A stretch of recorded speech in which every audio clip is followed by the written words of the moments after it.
Good morning and welcome to Breakfast Extra Sunday edition. Jakba, one word, Yoruba uses for flee.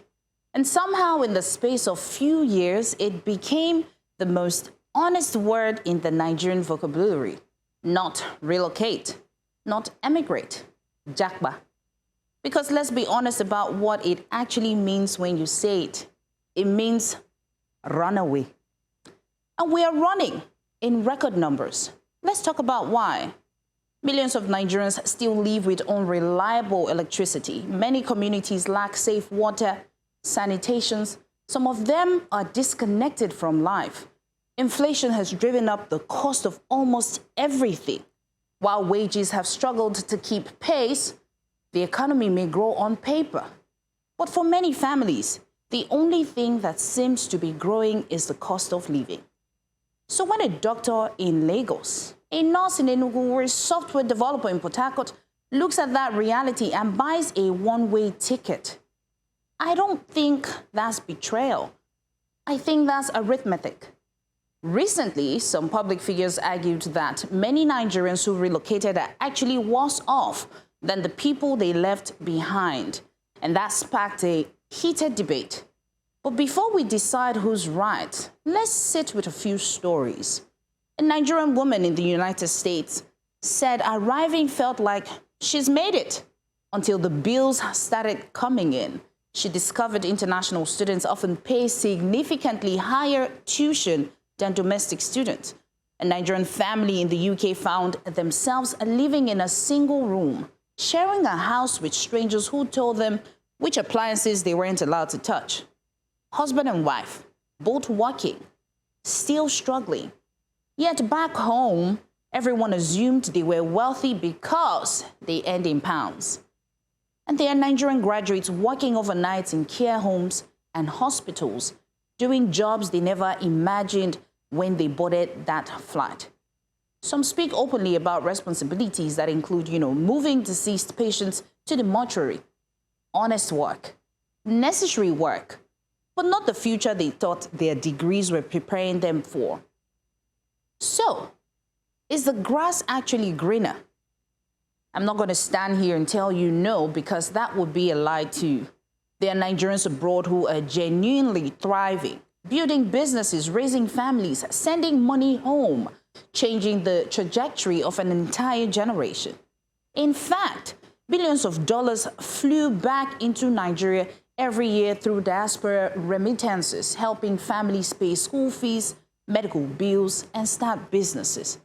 That is not nothing. That is love, crossing borders.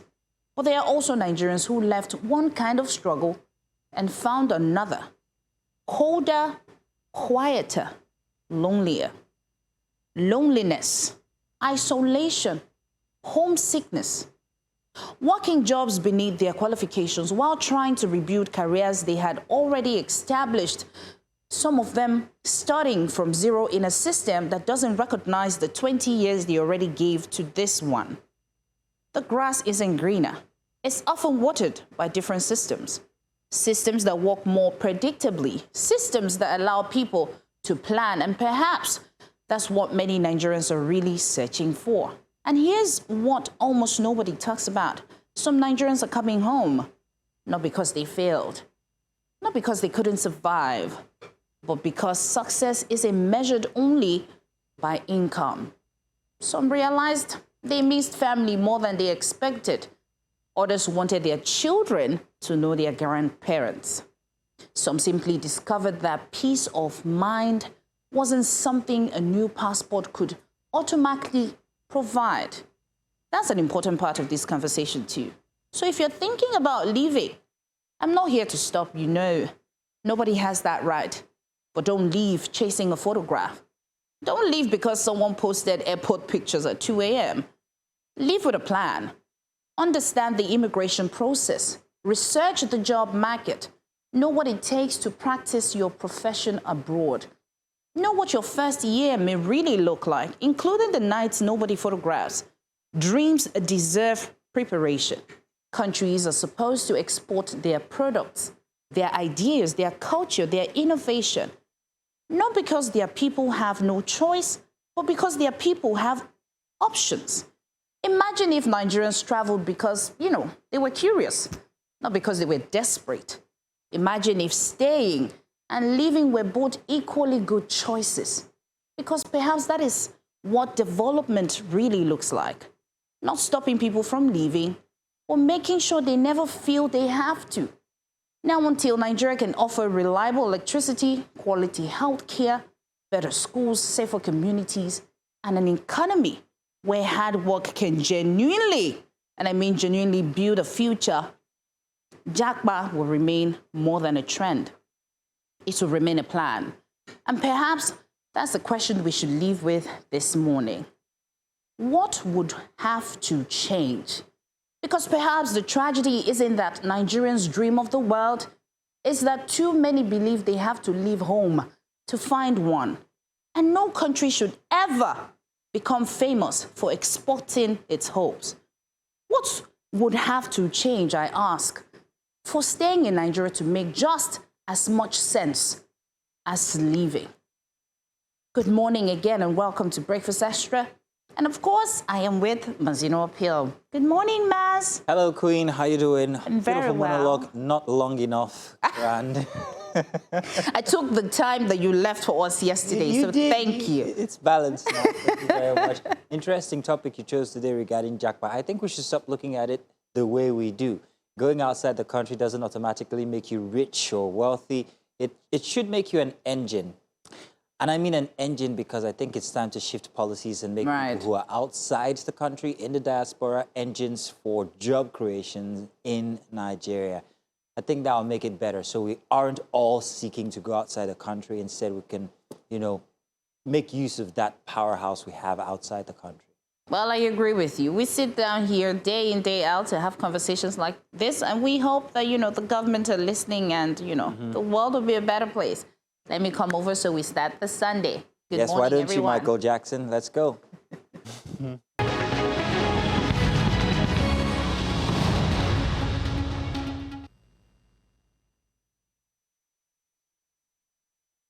And welcome once again. It is Breakfast Extra. A very good morning to everybody who's tuned in.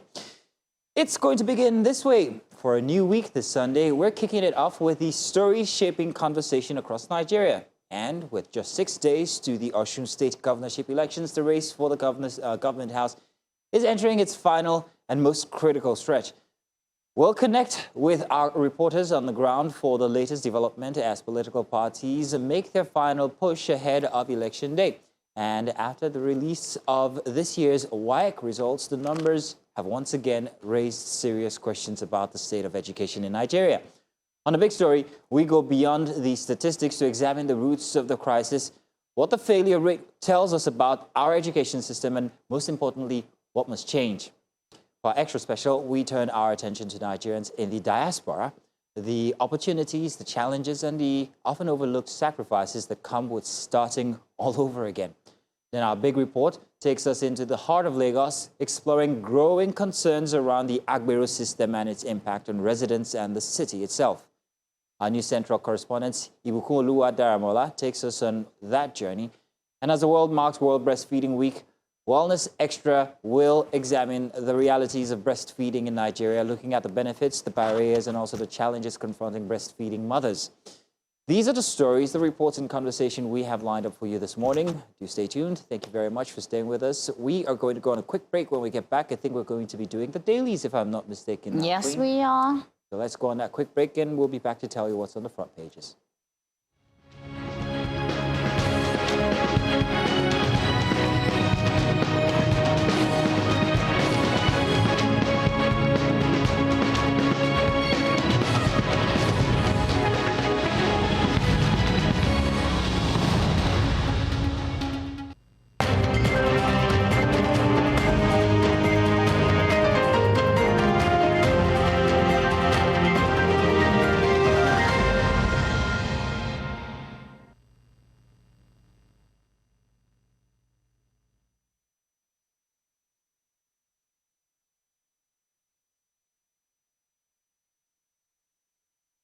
Welcome back. It's a totally different show in our ears because it's a very unruly director this morning. But it's a great one. We're back for the dailies, and Yes, we'll be telling you what the dailies have for you for a Sunday as you pick up each of these. We've got quite a number of them. We've got the Tribune, Vanguard, Punch, Sunday Times, the Nasha. What is this? Nation. The Nation, and also the Daily Times. She's got a terrible handwriting. So I'll be starting with the Sunday Tribune this morning. Let's start. Let's see. 6 days to gubernatorials. All eyes on Osun. We are ready for the polls, says a court party. APC declare. Civil society groups express mixed feelings, insist on neutrality of INEC, police and DSS and others. And a court demands release of arrested commissioner.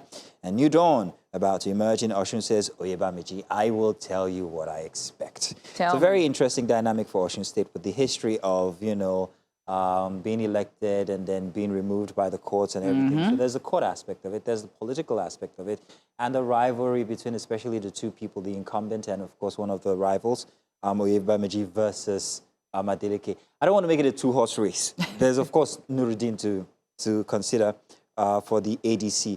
But those two, I mean, it's drama all the way. But here's the thing. 14 political parties involved, only 12 of them signed the peace deal. Peace accord, peace deal, agreement, whatever you want to, peace accord. Yeah. So I'm wondering exactly why did the APC keep back from signing? Why did the ADC keep back from signing? Not necessarily saying that they expect violence or will cause violence, but if you start to investigate the real reasons why they stayed back from signing that deal, I think you'll uncover some very interesting details about Osun politics. Do we want to uncover that? I think we should. I think that's the problem why we're having these issues ongoing inside of Osun State. There's so many unironed out wrinkles, and that seems to be the problem. Yeah. Oh, sweets in my pocket. More now. APC repeating PDP's mistakes, risks extinction. Ex-acting APC chairman. He's got a point. Life in Bandits Enclave. Oh, Life in Bandits Enclave was like living in hell. Rescued Kayama LG kidnapped victims share more harrowing experience. That's sad. Polity, will poll be free, fair, violence-free? Well, we wait to see, hopefully. There's a picture of Adeleke and Oyebamiji on there. That's referring to the Osun politics. Yes. Experts make demands from INEC, DSS and police and others. Nigeria's mental health cases rising amid shrinking facilities. Psychiatry experts raise alarm. We'll come back to that. Hopefully it makes an iteration inside of another daily. FD delegation inspects Alakija Interchange Bridge, says no vandalism. I had to pause. Why are you laughing? It's like you expect. Why are you laughing? Queen, you have to explain. So I'm surprised because I saw the video. You are surprised? Absolutely surprised. There's no vandalism. No, these things, it's one of two things. It's either there is vandalism or that the material used to build that bridge was absolutely rubbish because it's only 5 years old. No, so the materials that allegedly was vandalized were just there for, look and feel. The actual... You have to hold up with a sarcasm sign because I can't read sarcasm. I'm sorry. I don't know what sarcasm looks like. Is there a sign for sarcasm? I don't know. No comment. Hopefully we see it with the strips. But seriously, I'm even more concerned now. You can see clearly from the video you can see that clearly, it looks like, they've been hammering this foundation. We're talking about foundation of a bridge. You're supposed to be building a bridge that will last. We don't have any Spider-Man coming to save us. There is no Thor. There is no... Let's not go into that. There is nobody coming to use spiderweb to save any car from falling. This is supposed to be something that's supposed to be lasting for years. Century, maybe? They didn't see it. That video was AI. I got it right. I'm done with the Tribune. What you got? Let's move to the Vanguard. No more sarcasm, please. No. Okay, 6 days to Osun poll. 18 killed as fears of more violence mount. You find that on page, of course, 26. This is still about the Osun election. Osogbo, Ede, Ife. 4 other flashpoints emerge. 4 shots in Ilesha rally. Oyebamiji says, we are the victims. Adeleke is playing victim to curry sympathy. Well, it's Ede. I think I've been corrected. I don't have the We would never have known. Well, it's okay. Right below insecurity, scores of schools in 40 local government areas shut down. 3 states worst hit as non-state actors disrupt learning. This is really, really sad. Experts warn closures, worsening out-of-school crisis, child labor, early marriage, radicalization. And right below, Atiku Obi Kwankwaso still have opportunity for Grand Alliance. No comment on page 14. And Rita says, life is tough. We need genuine partners. What kind of partners is she referring? We have to read it and find out what she's looking for. To. And below that, Nigeria may lose out on fresh $1.4 billion US health aid over alleged Christians' persecution. So we should say there's no persecution so we don't lose out on that money. I am confused. No, when you label it Christian, then you're asking for more details to be given. And if those details are not available, then you have to wait until we clarify on that before we send in any help or aid or monies or anything. Exactly. Tinubu has turned economy around. Yes, Deserves indeed. second term, says Okotebo. Of course, it's been turned around. Round and round we go. And right at the top, Woro returnees, young women among us were married off to terrorists. Find that on page 7. That is disturbing. And besides that, another Lagos bridge badly vandalized. Sanwo-Olu allies safety concerns. But it's the same bridge. We're talking about the Alakija bridge, which he bridge. inspected, actually. So I'm wondering what his thoughts are regarding the vandalism / poor building material, if that is what they're insinuating at this point, because it's 25 years old, that bridge. So I'm wondering exactly how it got to that condition, if not vandalism. More concerns, more concerns. Let's do the Punch, shall we? Sunday Punch got these headlines here. This is assuming you were done with your paper. But yes, I am. We're on the Punch now. Exclusive Osun inside Tinubu's emergency meeting with 76 APC leaders. I wonder what went on in there. President moves to align aggrieved groups after Ribadu's warning. Basiru, 5 reps, ex-speaker, former deputy governor in attendance. It's going to be a big one. 76 APC leaders. That's a lot. That's a house full. And how Obasanjo Atiku war tore opposition coalition apart. Now, these two were actually allies from before, president and vice president. So it's very strange. Not strange at all, actually. You've lived with a person, you know them in 2 and 2. BCDA, leadership tussle cripples agency as ministry withholds 10 billion naira. On the side here, Christian leaders divided over presidency, Oyeka Rao and Oshu residents hide party colors amid cult-fueled killings. Tubaba Natasha, nightclub drama deepens marital crisis. What is happening? Really I don't follow the entertainment thing. It's really not thing. our business, but it seems... It's safe to say you're saying. It seems that, you know, first thing first is sad.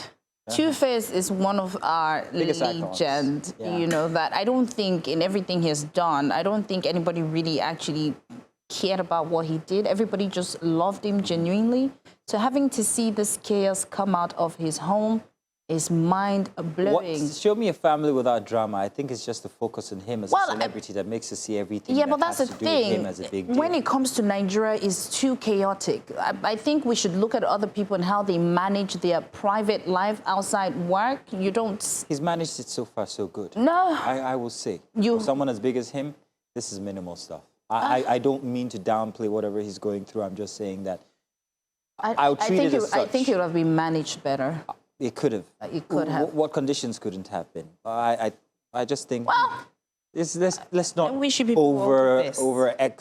moving to take 3. Yeah, let's just move on. Continue. Abandoned abroad, Nigerians in the UK stranded by passport renewal nightmare. And I became executive beggar despite saving Lagos for 30 years. Ex-administrator. Oh, he's in a wheelchair. So sorry. Airlines borrow 60 billion naira for fuel as operating cost-wise. That's all for the Punch, Sunday Punch newspaper this morning. Let's move to the Sunday Times. Sunday Times. Hang on a second. Yeah, it's the Sunday Times. Go on. Under Tinubu, Nigeria drifts towards authoritarian state, says PDP. course, you can see their flag right there. And below it, ICPC report, government more interested in damage control than investigating PFIPC. I knew that this PFIPC has come to stay. No, it hasn't. The conversation. No, it hasn't. Tell me. What have you spoken about mostly the past 1 week? Well, elections is coming. Exactly. Because the PFIPC is in committee conversation. It all seems we're going to wait for the result of an investigation almost indefinitely. We are still waiting. Go. Yes. Civil society groups are trying their best to keep it on front burner. But with everything happening and the way news cycle always goes, I'm not expecting to hear so much about it. Eventually, it will be a very small column at the bottom corner of a newspaper. Right, just like this. And would really not bother about it. Like he said here, you're focusing on damage control. It is damage than control. How that actually We're talking budget. about the symptoms. We're not talking about the problem. And the problem is that there are certain individuals with interests inside of the presidency that are gaining from these agencies, whether allegedly fake or not. And if we don't find out who these individuals are, we might still have certain agencies that are, unscrupulous within. Well, let's but see. instead, we're talking about what's happening now. Yeah. This is the surface. This is who we caught. We'll see. Yeah. Airlines seek end to 5% government ticket levy as fuel cost soars. And right at the top, two Baba and wife, Natasha, clash at Abuja club. And besides that, Super Falcons, no room for mistakes against Cameroon. I'm guessing with that energy, all their allowances have been paid in full. We're going to really hope that they are able to do something good this time. First match wasn't exactly the best. Moving on to The Nation for a Sunday newspaper. Headlines this morning. 2027 Obi Seriake AIDS clash over threats to NDC's fortunes.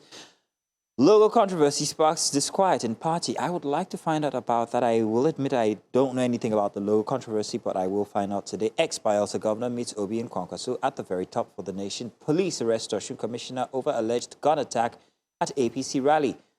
Three-party supporters hospitalized Osun elections and violence. It's like, why Iran sees killer remains unknown. Ex-ADC Sani Bello experts explains how he became former head of state, aide the camp, I think. Fine print is a bit mushy there. Zulum Sahel countries, reps meets to tackle Boko Haram. And Niger Delta leaders defend Tinubu's Coastal Road project. It's a good idea if you ask me personally. I don't know. I know nobody sought for my, what's it called? But yeah, killers go free. How death of evidence stalls Nigeria's cold case trials. Evidence at the core. And police arrest 5 Pakistans with 35 phones in Benue. Okay. That calls for more reading, I guess. That's it for The Nation on a Sunday.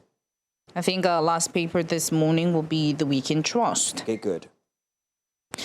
Right there, it says, how Kano emerged world's 9th most popular city? At least good news. Kano? Yes. Wait, world's 9th most popular city? Yes, sir. That's interesting. Yes, and Bida Lapai, the 70-kilometer road where motorists spend days. And of course, right at the top, I am the smaller Adamufika. You find that on page 13. How nothing youths abandoned Okada riding for farming in Osun State. Page 16. How nothing youths abandoned Okada riding for farming in Osun State. Well, because there are aspects to this. Okada riding in the north is actually something that you might not want to engage in because you might be mistaken for certain groups. Yes. So yes, I'd abandon that and I'd try to farm better. Yeah. So last but not the least on The Weekend Trust, Beyond Prison Walls, the other side of Kirikiri. That I would like to read. And that will be all for the dailies this morning. All for the dailies. And I think we'll go on a short break. When we come back, we'll do my favorite segment. Stay with us.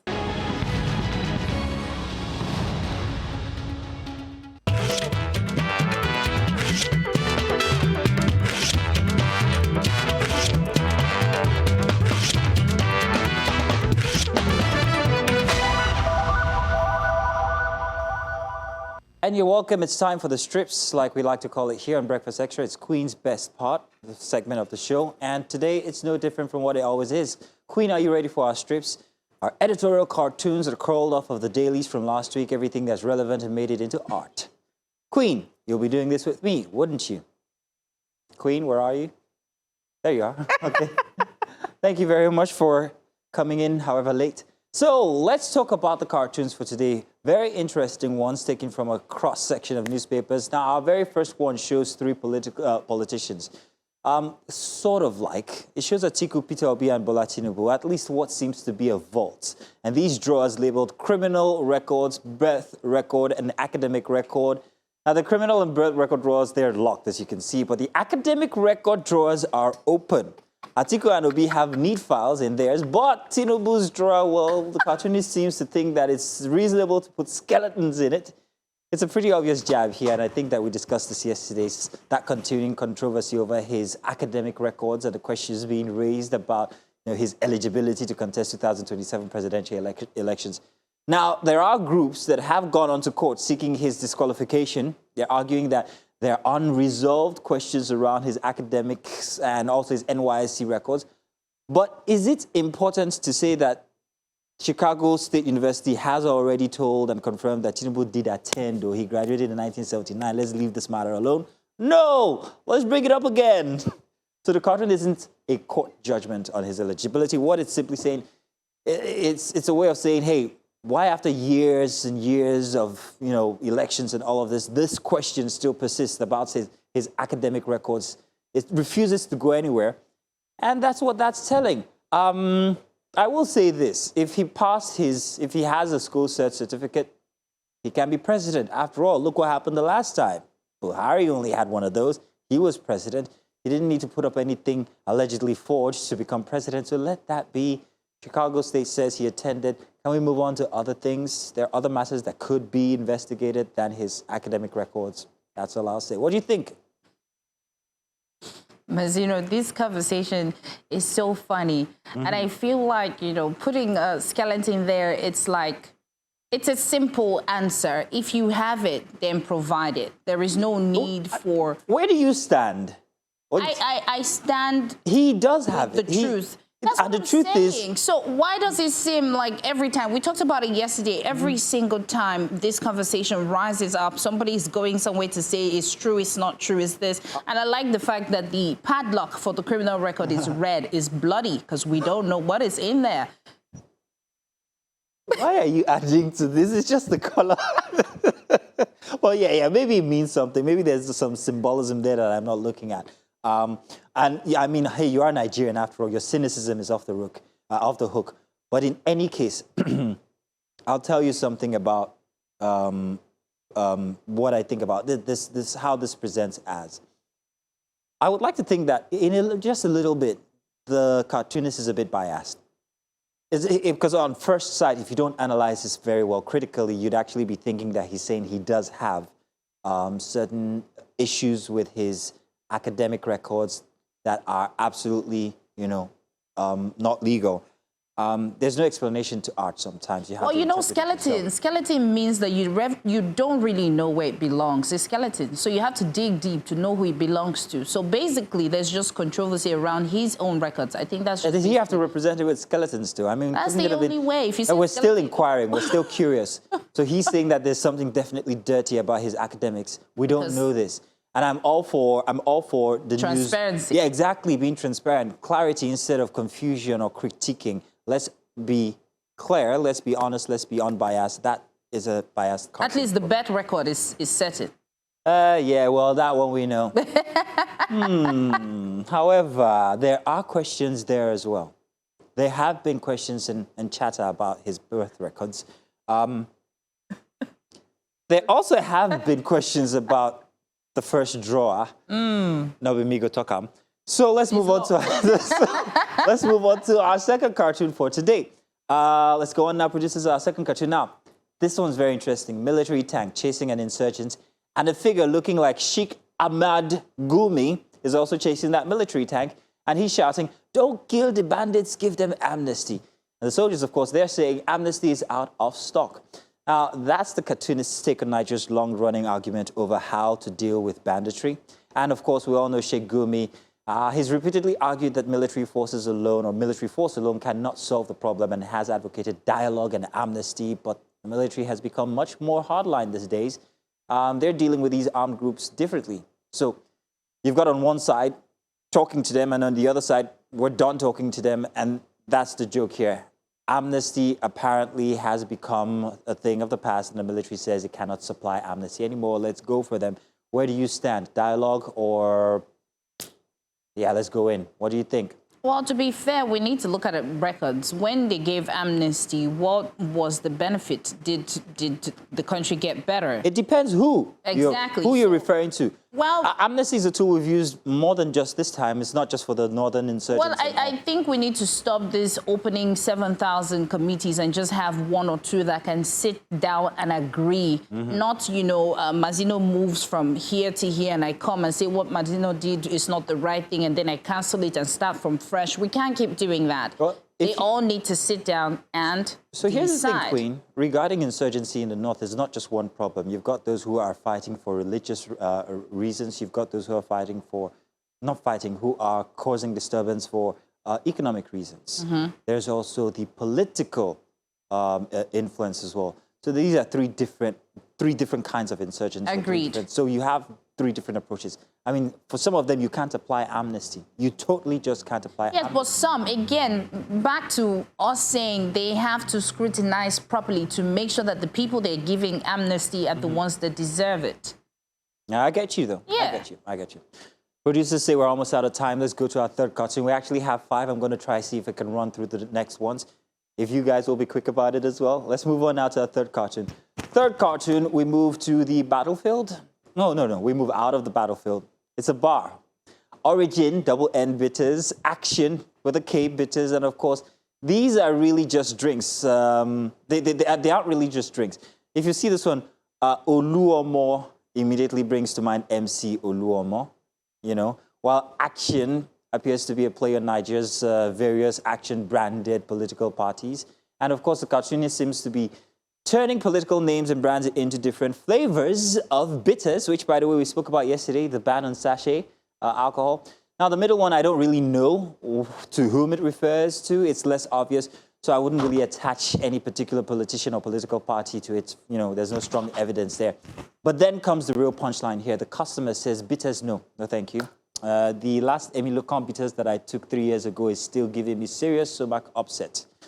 And that's where the cartoon really bites. Emile Camp, which means it's my turn. Of course, you know whom that refers to. Bola Tinubu's famous political declaration, 2023, is still giving many people stomach ache. And the cartoonist has now turned that political slogan into bottled bitters.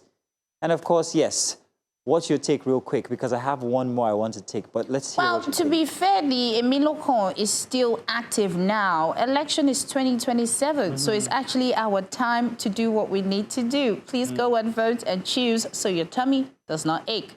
Thank you. Choose your bitters wisely. Exactly. Wisely, rather. Yeah, could be bitter.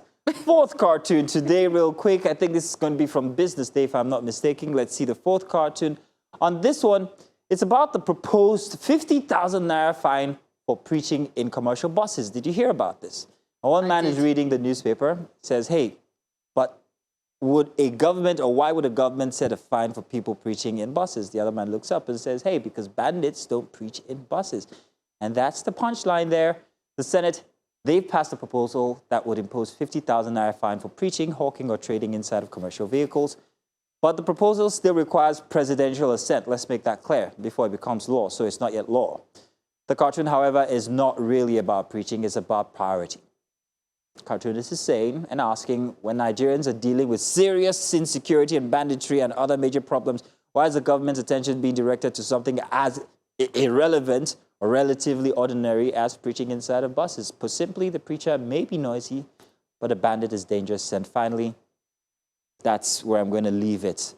What do you think about this? You think it's misplaced priority? Well, as you can see, we have proposed budgets for churches, palaces, and mosques. Just maybe that's why they don't want the preachers to preach, because now, you know, they're going to renovate the churches. They can go there and preach. You get what I mean?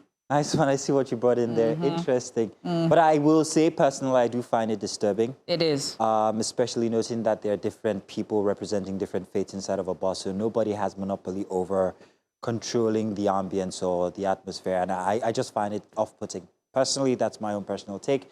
However, I do not think that you should or can restrict people absolutely in their expression of their beliefs, especially in God. Let it be, let it be. That's it for our strips for today. There was one more, but the producers are kicking us out. They're actually kicking me out now, so I'm sorry, I can't finish it. I'm sorry.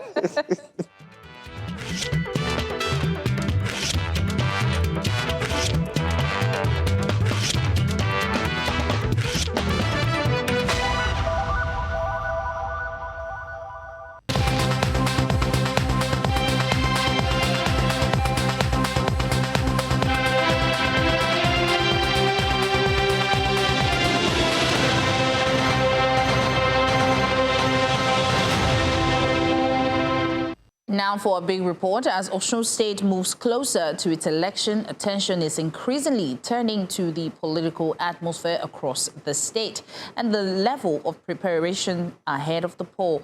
Political parties and their candidates are stepping up activities while security remains a major concern as authorities work to ensure a peaceful electoral process. With the election drawing closer, what is the situation on the ground? Are the political activities shaping up? And how prepared are security agencies for the days ahead? We have our correspondent, Bernard Akede and Messi Babajide, joining us to bring us to speed on the latest development across Osun State. Good morning, Mercy. Good morning, Bernard. Please note there is a 4-second delay, so just have that in mind. Mercy, let's start with you. It's 6 days before the elections. We have 14 parties, only 12 of them have signed the peace agreement. And we're wondering what the climate is like in Osun State now, especially when you have security in mind. What is it like in Osun this morning? Hello, good morning to you, Mazino and Queen Celestine in the studio. When it comes to the peace accord, yes, all the political parties have signed that agreement, but then we do not know, or we cannot ascertain whether they are keeping to the ends of agreement, because as of yesterday, both parties, and when I mean both parties, I mean Accord Party and the All Progressive Congress, have alleged that there is serious violence. Even someone from the ADC actually confirmed that yesterday. We had to speak with the ADC chairman for media, where he said one of their rally or campaign that happened in Elisha yesterday morning was marred by serious violence. And he alleged that he came from someone from Accord Party. And we equally spoke with the CPS to the governor, that is Malam Rashid, who equally stated that their party resident in, I think, Ife or Elisha too, was destroyed yesterday. And I don't know if they still have the pictures there, but we saw pictures and videos of how the resident of the Accord Party was destroyed yesterday. But then both parties are pointing accusing fingers at each other. But then I feel like we have to get to the police, of course, to confirm certain things, because these allegations are actually huge. Because Malam also told us yesterday that the Commissioner for Environment, or he alleged that Commissioner of Environment was arrested yesterday, and he said the police arrested the Commissioner for Environment. So we would have to get back to the police to confirm whether all of these allegations are true, and hopefully we can have both parties sit together, and we don't know what will happen if both parties are together, actually. Thank you very much, Mercy. Bernard, while we're still on the matter of security, well, most voters are wondering, will I be able to vote on the day of election and go back home safe? But security is much more than that. Security also has to do with election materials. So I'm wondering now, as you are in Osun State, what final mobilization is like for the parties? How are they able to, well, mobilize? Are there talks of day of voting, how election materials will be moved? What are the security agencies saying? Bernard?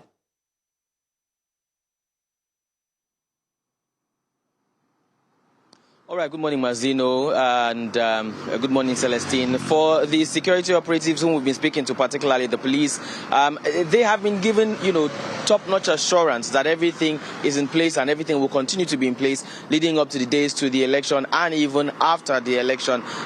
We've been told by the public relations officer of the police here in Osun State that each polling unit will be adequately guarded by police officers.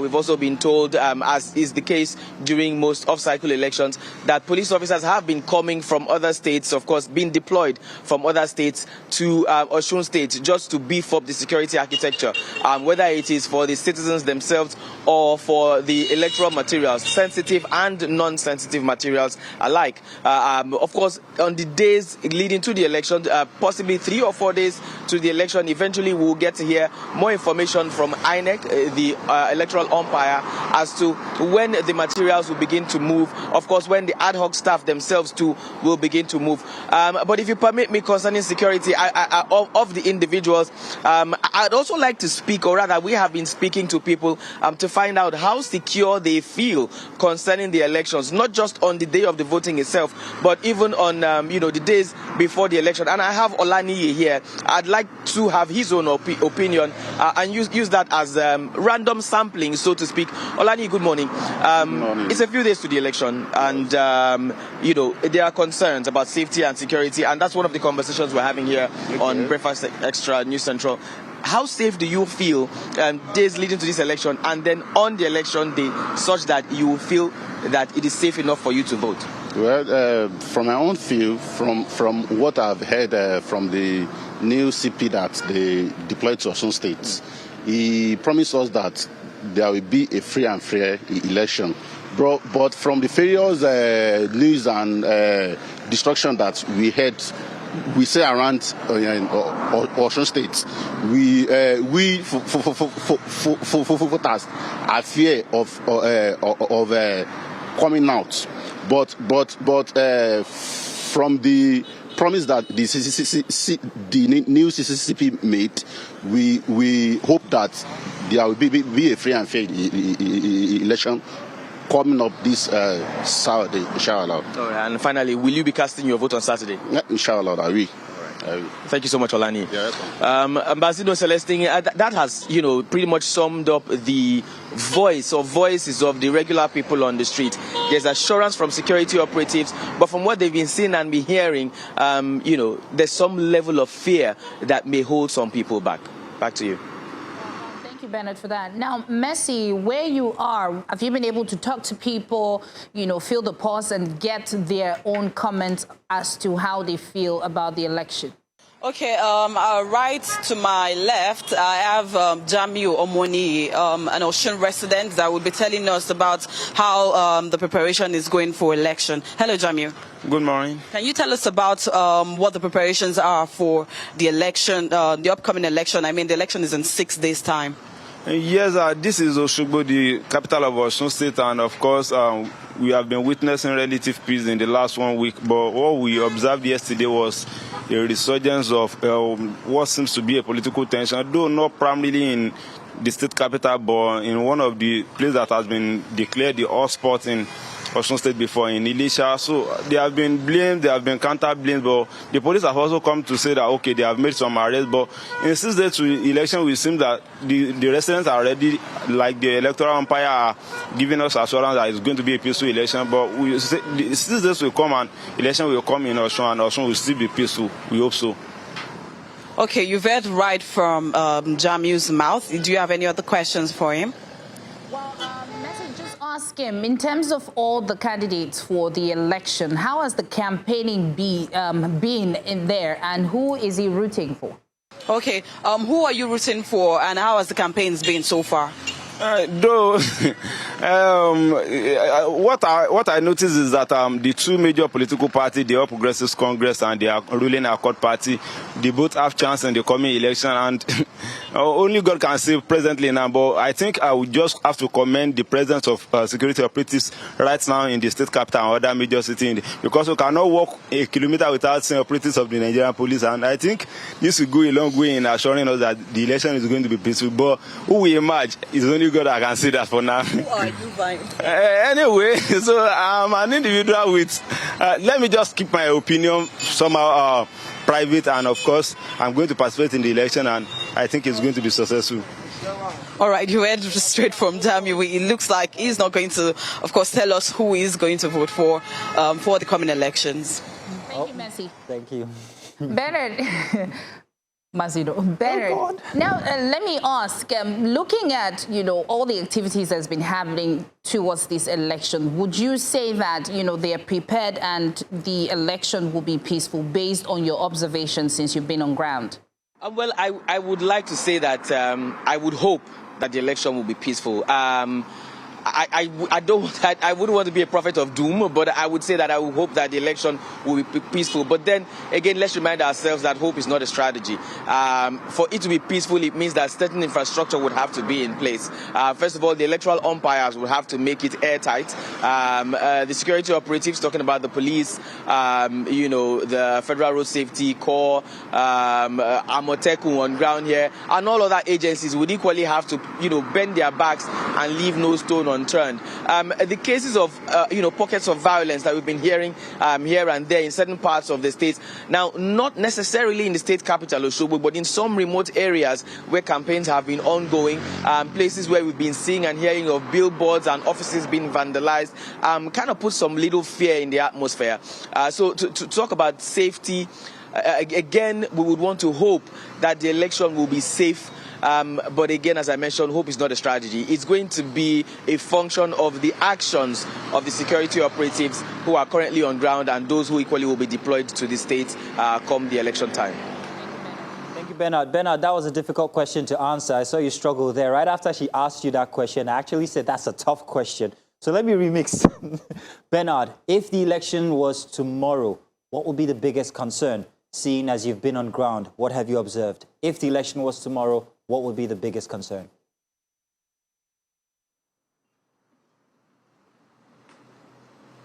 I think if the election was tomorrow, the biggest concern for me will be voter apathy, will be turnout of the electorate. And that's because just yesterday, as you may have heard or known, there was allegedly an attack on supporters of the All Progressives Congress, APC, somewhere in the state, I think around Ife, if I'm not mistaken, Ife or Ilesha, we spoke to, or Mercy, my colleague there, spoke to some of the spokespersons of the APC who confirmed and shared videos, after which we tried to speak to representatives of the ruling party, Akede, and they equally had, their own fair share, according to them, of electoral supporters that they claim have equally been attacked. So it's like the French would say, comme ci, comme ça, like this, like that. These people claiming they've been attacked, the others claiming they equally have been attacked. These people claiming that our materials have been vandalized, and the others equally claiming the same thing. But right now, I'll say that it's looking like a two-horse race, and largely it's looking like it's going to be a keenly contested battle between the ruling Akede party and, of course, All Progressives Congress. And because these two parties are political juggernauts, one being the ruling party in the country, the other being the ruling party in the state, if the election were to be tomorrow, there would be some fear for safety, if you ask me. And again, that's because of what is currently on ground. So again, I would use Celestine's question to wrap up the answer to your question, Mazino, and that is that there is still some fear concerning security around this election that is forthcoming.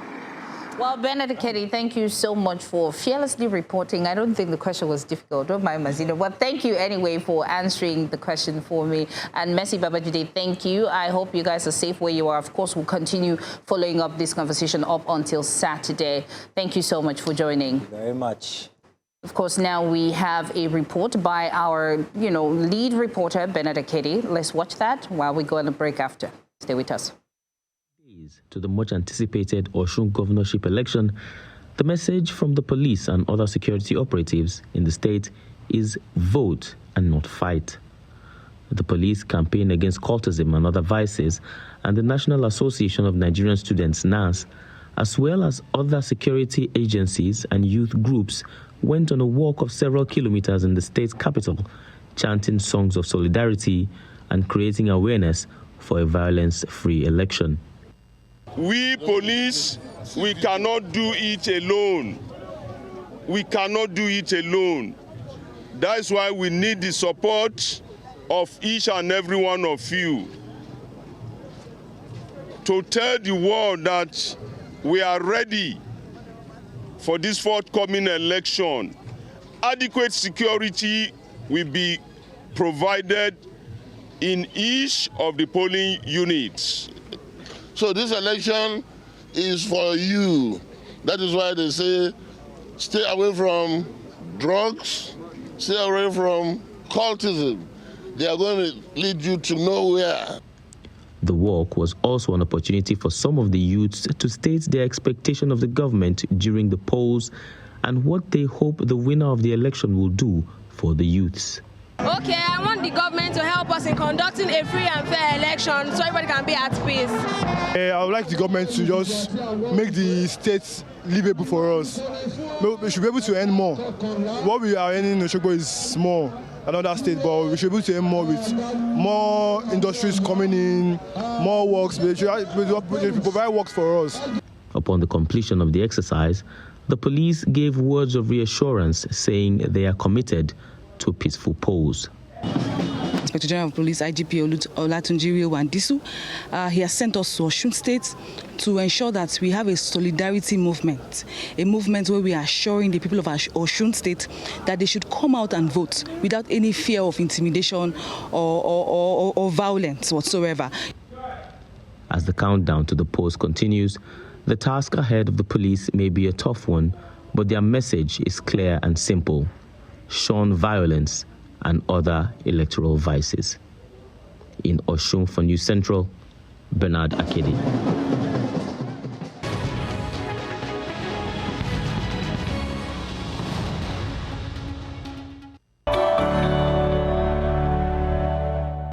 Welcome back. It's still Breakfast Extra here.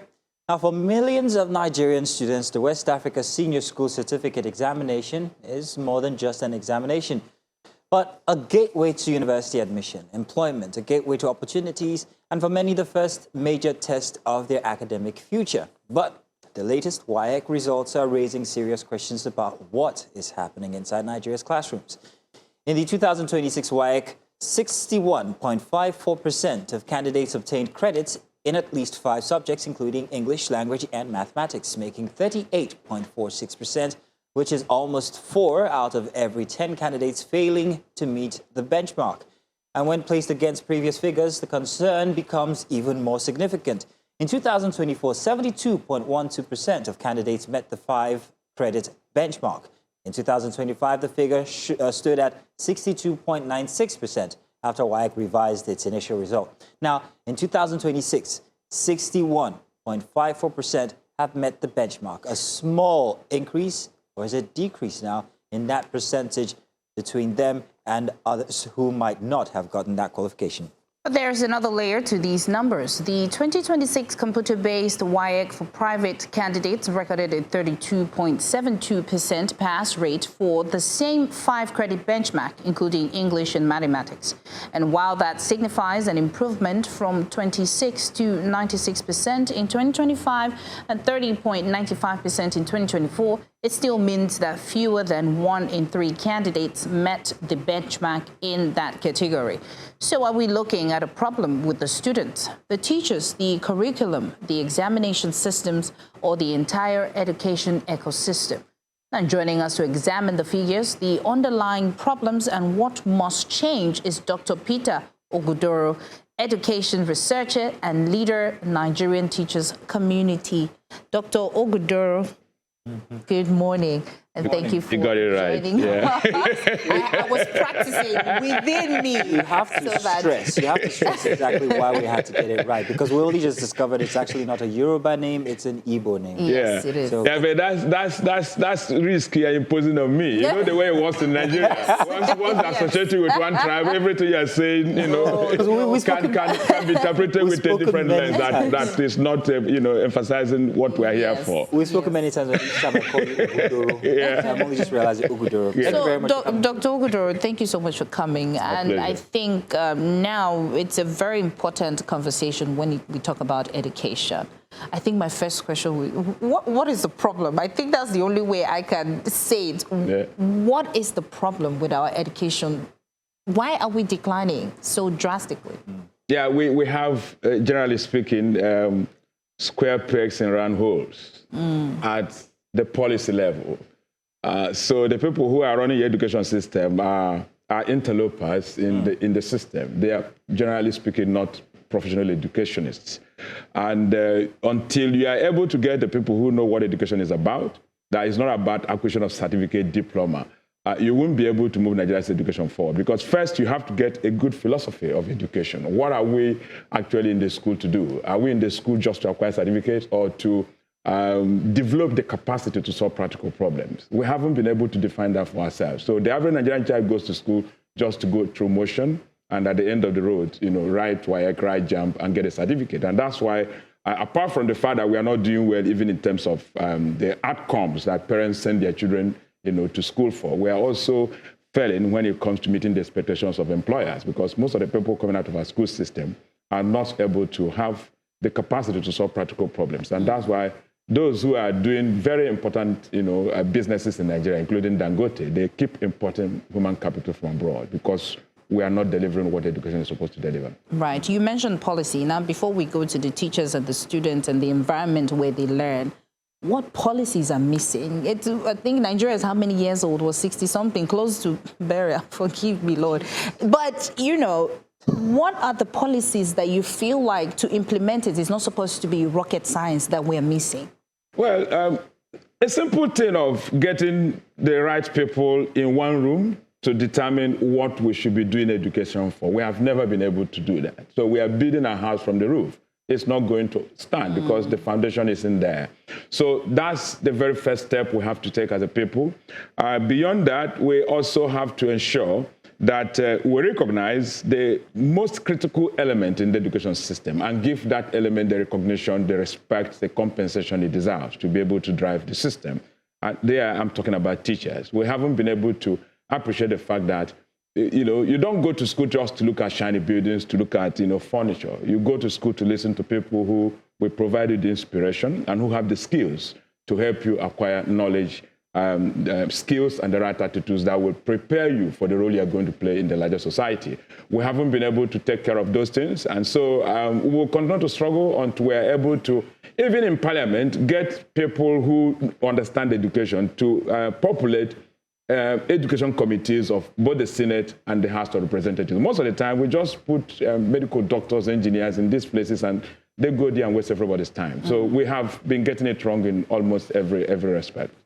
Doctor, I want us to take a look at the numbers definitively. Now, let's take a look at the pass mark for the past 3 years, 2026, 25, and 24.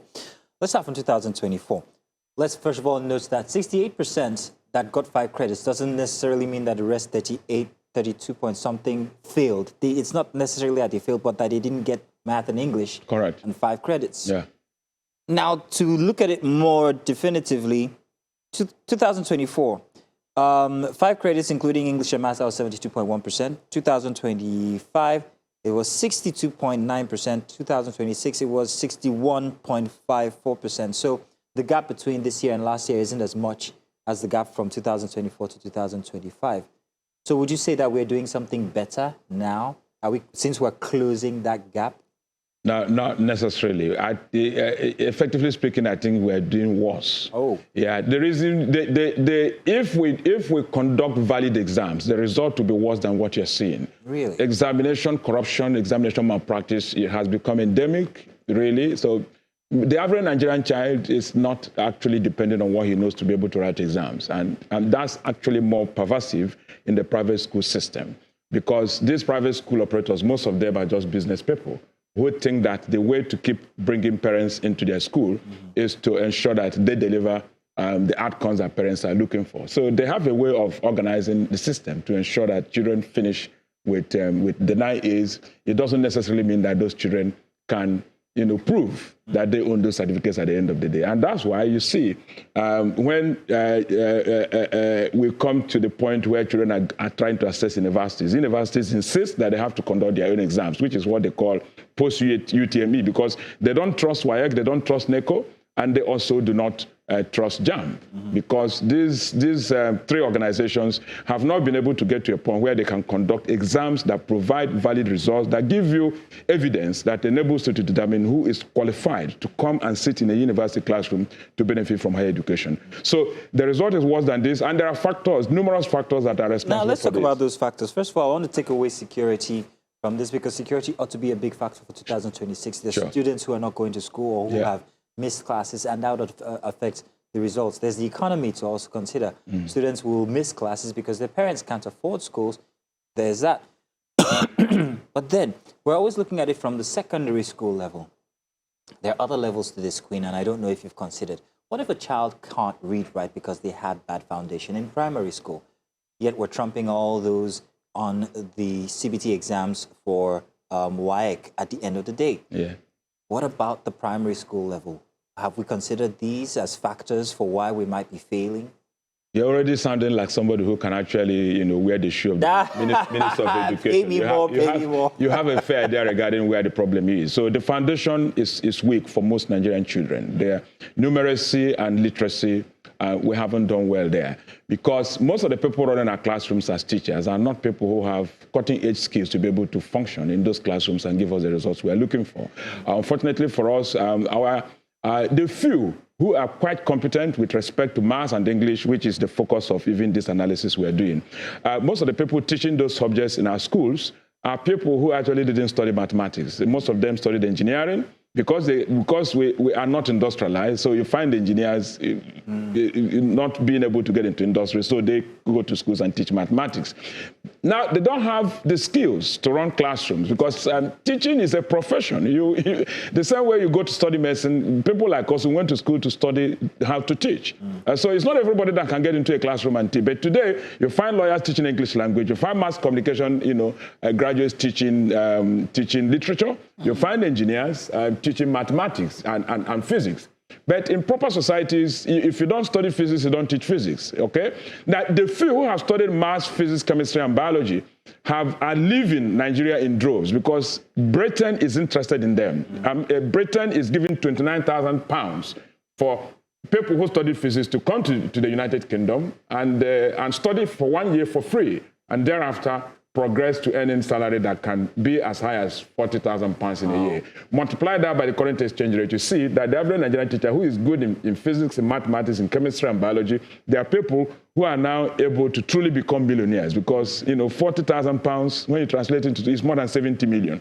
Okay, nobody gets that here. So if you are competent in those subjects, you leave the country. So the people teaching most of the subjects are interlopers in the system. They are not professional teachers most of the time, and you can't wish away that and then be hoping that your children will finish, will get to the finish line and become experts. Well, we've established here now that foundation is key. Like you said, we're building from the roof down, which is very impossible. It's not going to make sense. Now, for the children now, would you say that the curriculum we were using a few years ago is still the same thing we're using now? Or would you say that the system, social media, has diverted the attention of these children? That is why their spam, to pay attention to studies is pretty hard.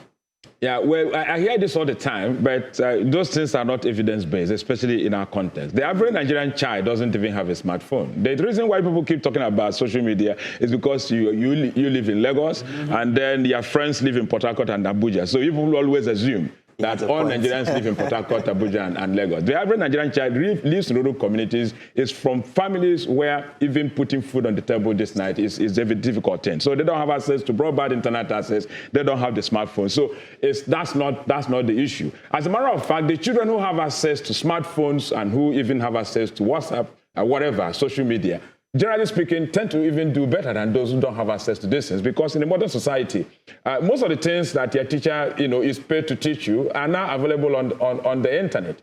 So international schools require even children in primary school to bring their smartphones to the class. I run a program for young Africans who want to send abroad to go and get cutting edge skills. If you don't have a smartphone as a teenager, you don't come into that class because you won't be able to function. Because we don't do all the teaching. We keep looking at teaching from the angle of the teacher is there, he's the expert, and so the students are like a bank account, you keep depositing in them. That's not where the world is. So the teacher is not doing more than about 50% of what goes on in the classroom. The students do most of the work themselves. So we talk about, splitting the classroom, hybrid arrangements. So the child is given assignment, he reads up what we're going to talk about today at home, just yesterday, and then he comes into the class ready to make useful contributions. And most of the time you discover that there are these children who have even been studying this since long before it became an issue that the class wants to grapple with. So the idea of always blaming social media, we don't have evidence that supports it. That is not to say that you don't have children who have been distracted by this, because sometimes when you do this analysis, you say, but I see my child is always on social media. The reason why a child is always on social media is because your child is not attending a school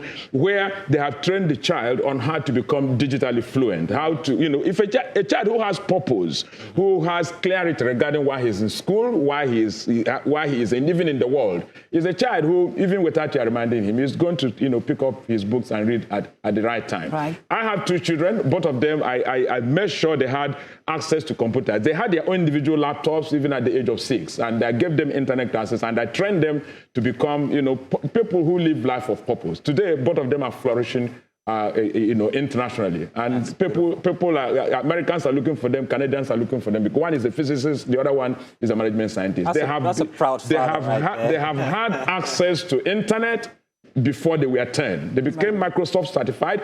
Most of the resources available to them, both of them have studied on the basis of scholarship. Combined, both of them have got scholarship worth about a billion naira. If they didn't have digital skills, they wouldn't have been able to access that. Now, Dr. Ogudoro, I need to go deep to pronounce it. We've talked about this, and what came to mind is, let's look at the leaders of today. If we continue like this, with this failure, with this decline, are we still going to have people who were learned in this country left? If teachers are leaving because there are, better opportunities out there to teach, and then it feels like we're treating the education like it's just a surface, it's like a makeup situation. What is the damage Nigeria will face if we don't fix this education system like now? We'll continue to retrogress. In a modern society, if you stand still, you're actually not standing still, you're going backwards, because the people in the same race with you are running at a very fast speed, especially in the age of the AI.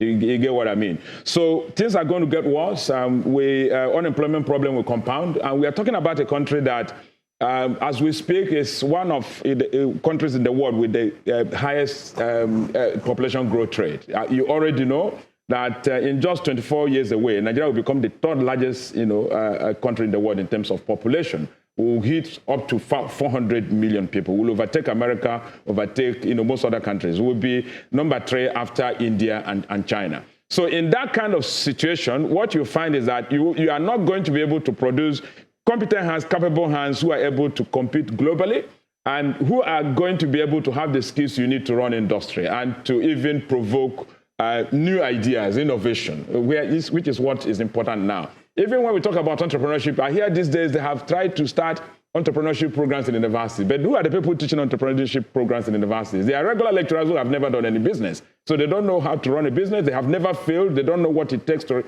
achieve a rebound. So we are getting it wrong, on all fronts, and the world is likely to continue to laugh at us, and our children will continue to look for what you call greener pastures, because this place is not going to be able to take care of them. So brain drain will remain a challenge. In the course of this week, I hear Lagos State has confirmed they are deficient in terms of numbers of medical doctors to the tune of 40,000 doctors.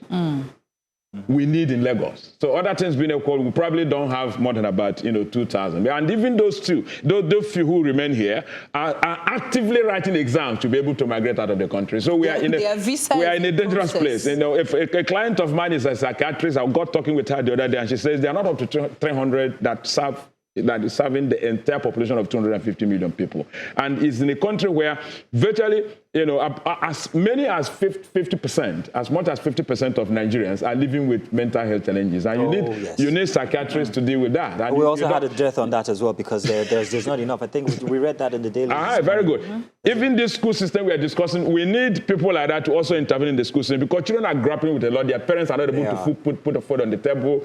And some of these children have become breadwinners, and so they have burdens on their shoulders. So rather than after school concentrate on preparing for the next day, they hit the streets and they're selling groundnut, they're selling different kinds of things. I want to touch on something that you touched on.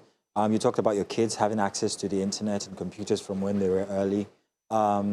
And then I know you've also been an advocate for accessibility when it comes to tertiary education for children, especially from the rural communities. And I have this opinion. I think that we are moving examinations online faster than we can digitize classrooms. And I mean this so because if we're pushing these exams to CBT, are we sure that there are kids who absolutely understand how to have these exams on computers? Did they have access? Are we not putting a bigger divide in between those who do have access, like your kids, and those who don't, those inside of maybe villages next to Akure or Idari? So I'm wondering how this affects the results now.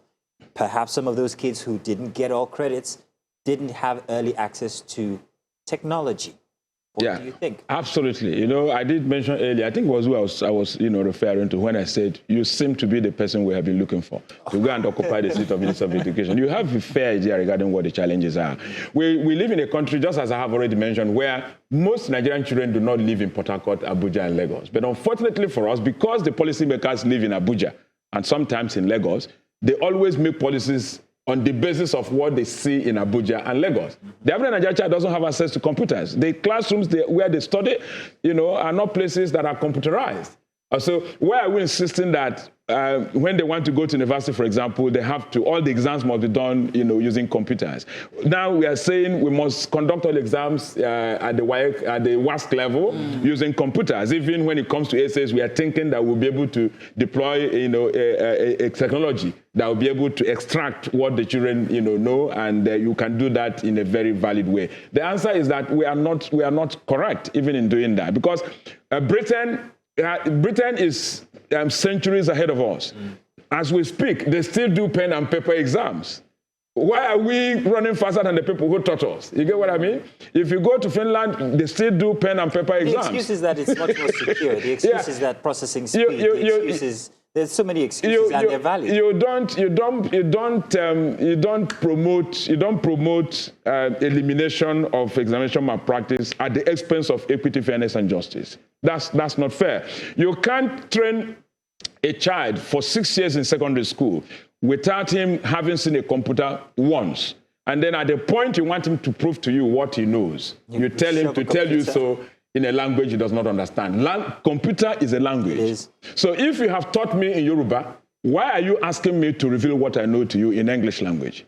And if you have taught me without computers, why are you asking me to reveal those things, in computers? But the argument of the people who conduct these exams is, you don't need to be very, sophisticated in terms of digital skills to be able. You only need to master A, B, C, D, and then you need the cursors for go this way and go that way and go that way. That's not correct. You used phones. When you started, the very first month you started using phones. If you check, you were not as fast as you use your phone now. You can close your eyes now and still use your phone. So the more you use computer, the more you use your smartphone, the better you get at it. So our leaders are just using their own children who they have trained abroad, who attend international schools to determine what they want to do in the school system. And I think that's a very unfair thing to do. We're a society that doesn't really show interest in fairness, equity, and justice. That's why, again, if we want to move forward, I would, if you give me the resources, I would take all the people in Senate, in House of Reps, and in the Ministry of Education, across all states and federal, I would take them to Finland to go and see how a system works. I do research in Finland, and when I enter their classrooms, you will just weep for your country. I think you need to do that, sir. We're out of time, but I want you to answer in just a minute, if you can be very summary.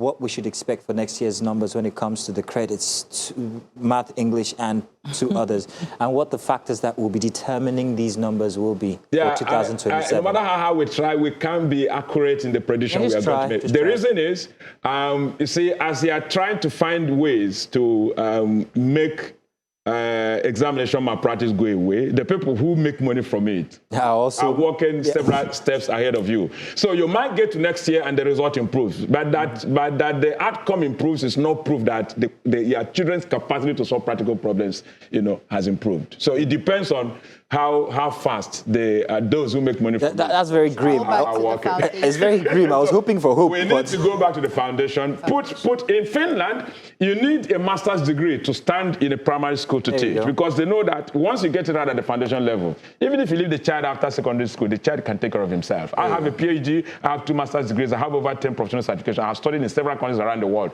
My parents didn't give me education beyond secondary school. Everything I have acquired, I've acquired on my own. So give the children a good foundation, which was what my parents did, and leave them alone. They will take care of themselves. There you go. Interesting. Thank you so much, Dr. Peter Ogudoro. It was an amazing conversation. It was indeed. It's eye-opener. For me, don't start building from the roof, build from the foundation. Now let's go on a short break. When we return, we start another conversation. Stay with us.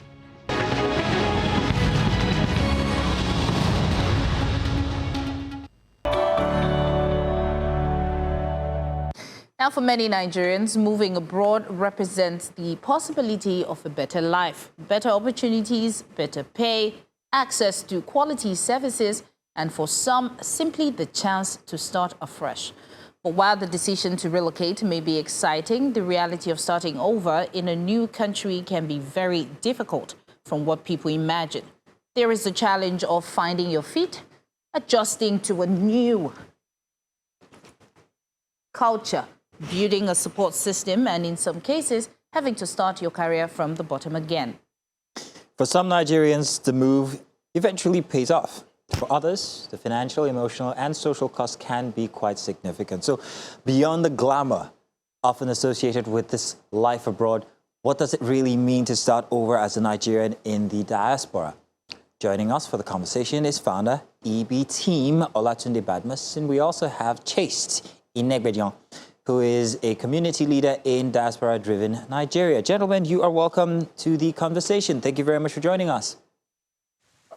Thank you so much for hosting us this morning. Great. Chaste, let me start with you. How big is this illusion that is painted about wealth outside where the grass is greener?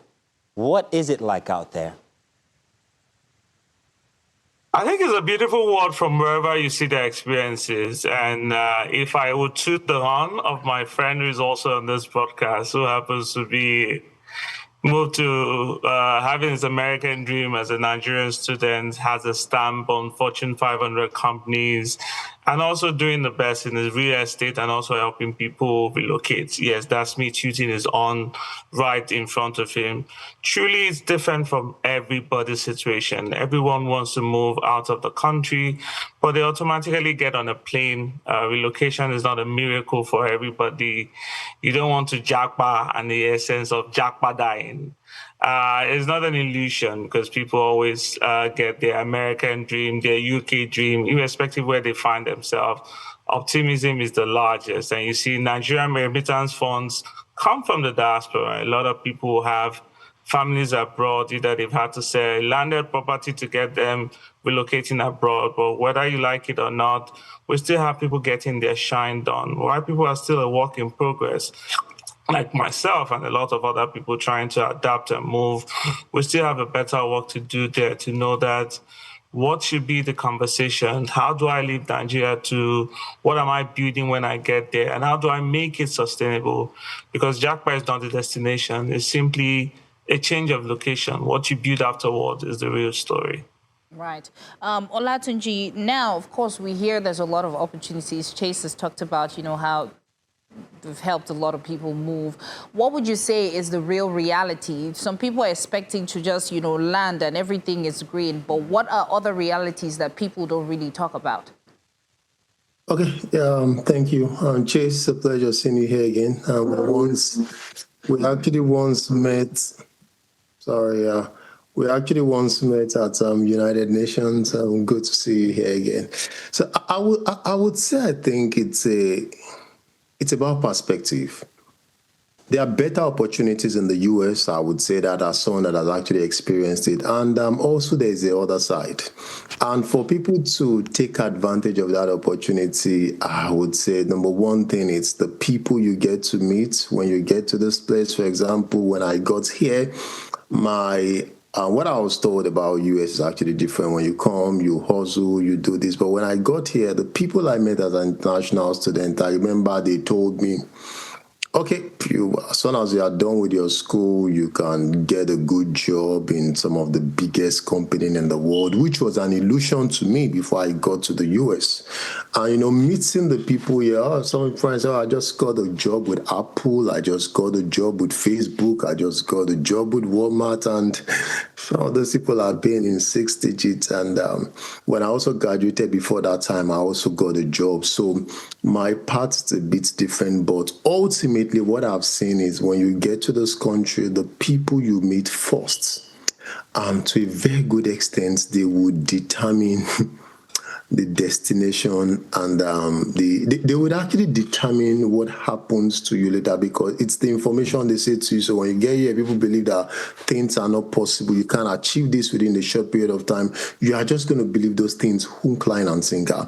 And when you get here, some people tell, okay, this thing is possible. This is the process. You can get this done. You can either go to school. You can start your businesses. So what helped me personally was when I came, I actually made research about Nigerians doing extremely well in diaspora. Like, some Nigerians are head of corporations, they are head of institutions. I once met with some Nigerians, they are CEOs of top organizations. And when I met with them, they told me, hey, guy, it is possible to be anything you want to be in this country. Just make sure you have the right information at your disposal. So from that time, I just started, hunting for information everywhere. So Olatunde, so the American dream is possible. Yes. Thank you for telling us that. I think Mazino is already checking visa applications. But while a lot of people, right now, basically what you're saying is a lot of people travel without having all the details. Now, let's talk about professionals when they're leaving, and transfer. How difficult is it to transfer the qualifications we have here, the experience we have here, over to America? Yeah, I would say it's... Is that a question to me? Yes, Olatunde. Yeah, I would say, different countries, different qualifications, and also different approaches to getting job. But when you are traveling to a new country, the first thing I would say is make a research about that new country. What is obtainable? What is obtainable exactly? What are the kind of job? Can you transfer your skills? Can you transfer your qualification? And I also believe that a good number of the things you've done in your home country in Nigeria, depending on your qualifications, they are applicable here in the US. The first job I got in the US was with Packaging Corporation of America. And I tell you, it was all of my experiences in Nigeria that got me that job. So when people say, when you are moving here, all of the things you've done in Nigeria, they are not needed. No. While I was in Nigeria, I did SCP certification. I did quite a number of certifications. So when I got to the US, I had not even completed my school. So it wasn't because of the certifications I got while in the US. 99% of what was on my resume, they were actually from my experiences in Nigeria. So I would say for others, depending on your profession, but please, when you get here, understand what is obtainable. For example, in Nigeria, while I was submitting my resume, 3-page resume, 4-page resume, but when I got here, I found out that when you are starting life, especially in the US, your resume should be 1 page. Combine everything into 1 page. Not 4 pages, not 3 pages, combine everything into 1 page. And I met with different professionals. They reviewed my resume and they told me, okay, your resume is actually good to go. So I would say when you are coming here, please, depending on your profession, make inquiry about what exactly you want to do and ask people that have gone ahead of you, ask them the questions. How can I get my dream job? How can I get things done? And that's what my next question is going to be about. Chaste, I'm going to come to you. Now, I don't want to talk about the different reasons why people actually immigrate outside of Nigeria. For some people, it's because it's attractive. They're being lured. For others, it's because they're being ejected or pushed out. The system, the frustration, living in Nigeria is surviving Nigeria every single day, 365 days of the year, every single hour of that day. However, as people, and you sound very optimistic, Chaste, when you talk about immigration to other countries, I'm wondering, what should people who are planning to leave Nigeria, as someone who has experience, what's the one thing that you wished everybody who was planning to leave actually knew? If you were going to arm anybody, what would be that one thing that you would arm them with? Actually, we ask them 5 questions, and I tell people that the era are changing. We have the pre-COVID Japa, and we have the post-COVID Japa. You know, you ask them basic 5 questions, you know, why am I leaving? If your only answer is because everybody's leaving, then that's not enough. You know, where exactly am I going? Have you researched the job market, the housing, healthcare, immigrations, cost of living? Like I tell people now you have a mobile phone that you have to do pay year monthly. You know, your rent back home was 2 years, 1 year, but you have to pay your rent monthly. You know, what happens if my plan doesn't work for 6 months? Like when I came here in this country, people who have been here longer enough will tell you have to subject yourself to a caregiving job, a warehouse job. That's where you see how the ring light warriors come on their screens and tell people or smack that people that you see people watching people's bomb here in the US or in other parts of the world. That's not it. You need to have your plan. You need to understand, do you have savings? Do you have a backup plan? Do you have families? When I moved here, I had no single family. I'm pretty much an orphan. I didn't know no one to even talk to. So for several other people like that, who is your community? Know at least few people before you arrive. And finally, are you relocating permanently or you're building a global life? Because these two are different mindsets. My biggest message is simple. Don't romanticize Nigeria. Don't romanticize abroad. You know, both have problems, both have opportunity. Japa should not simply mean I am running away. It should mean I am making a strategic decision about where I can grow, contribute, and also build. You know, whenever Nigerians find themselves, they remember that when they are leaving home doesn't mean leaving responsibility behind. And that's why we had this community of Diaspora Driven, where you have friends of Nigerians, even Nigerians in Nigeria, Nigerians living abroad, could help people who are just coming and need a landing part, you know, where information, like Badmus just mentioned, people need the right information. Just because someone had done a caregiving job or a warehouse job to survive does not mean they cannot work in a Fortune 500 company. Where can they access the resources? Who can they talk to? Who can they be with? You know, having people who have gone through that step before you, being able to show you practical stuff on how you can get. Even in the past, Badmus has also written a referral letter to one of the company. He had also worked in Fortune 500 company. I've also had a taste of my experience working in all of those spaces. So it's always good to have that community you can rely to. And best way approach is always getting the right information from the right sources, not the ring light warriors who make a screen in the first 6 months of moving to another country and advising people on how to survive. That was funny. Yeah, that was funny. Today, so in terms of, you know, diaspora is now like a community. And of course, Nigerians have this culture where you send money to your sister, your neighbor, your mother, your friend from 2 years ago. Oh, the pressure.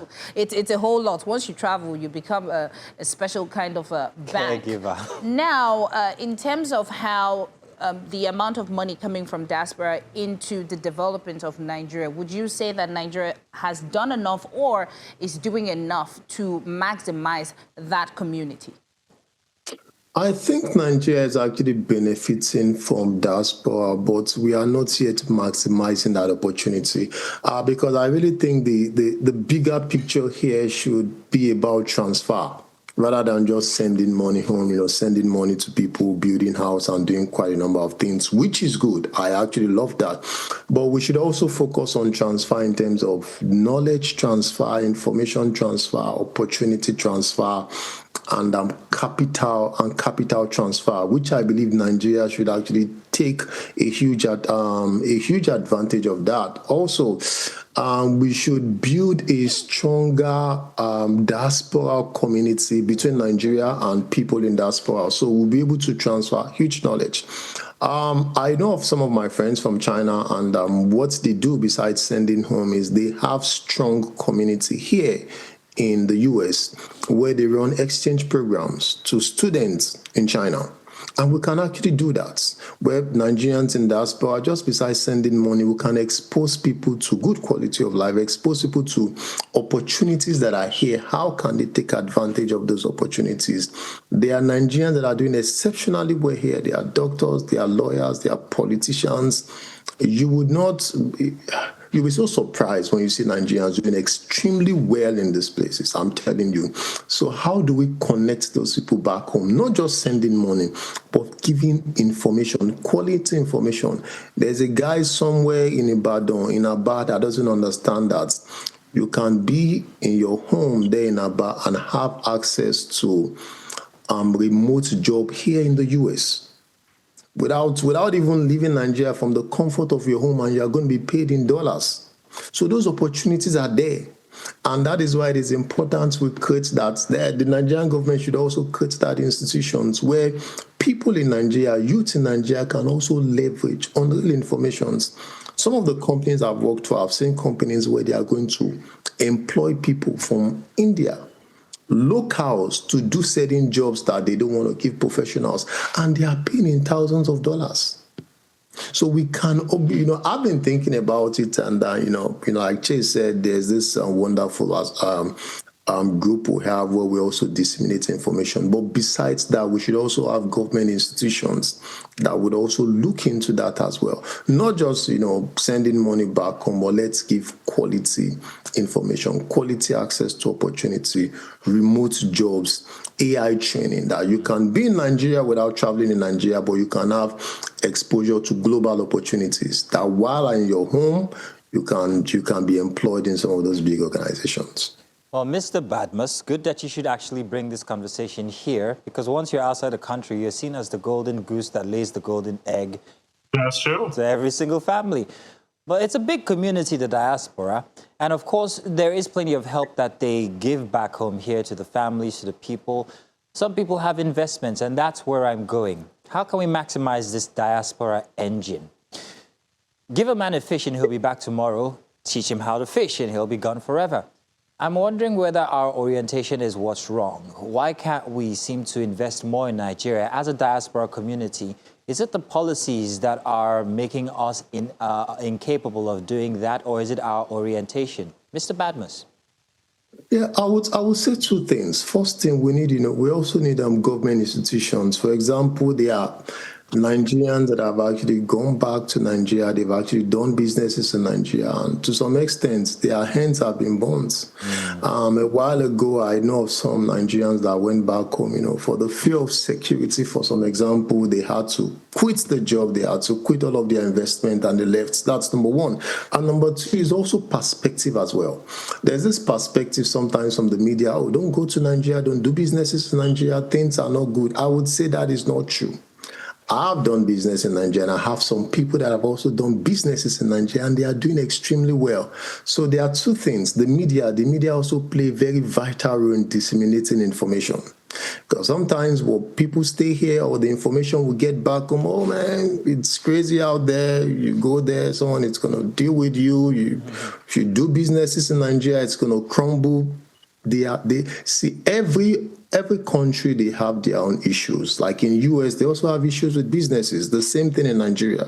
And I would say, from what I've seen, there are some businesses in Nigeria that would almost compete with doing businesses in the US. One of them is real estate.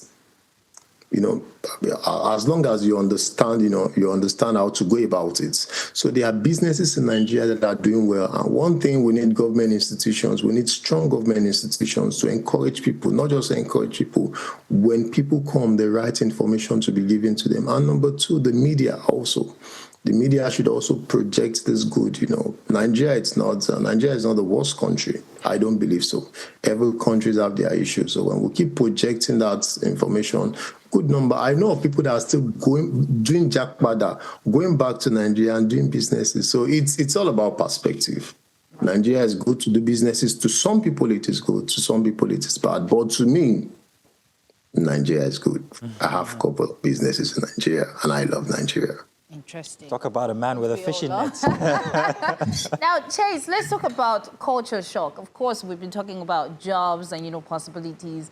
Just share with us, what are the things that, we'll do here in Nigeria, and it felt so serious, and now you're doing it and it doesn't feel like it's a big deal. Can you share some of those stories with us?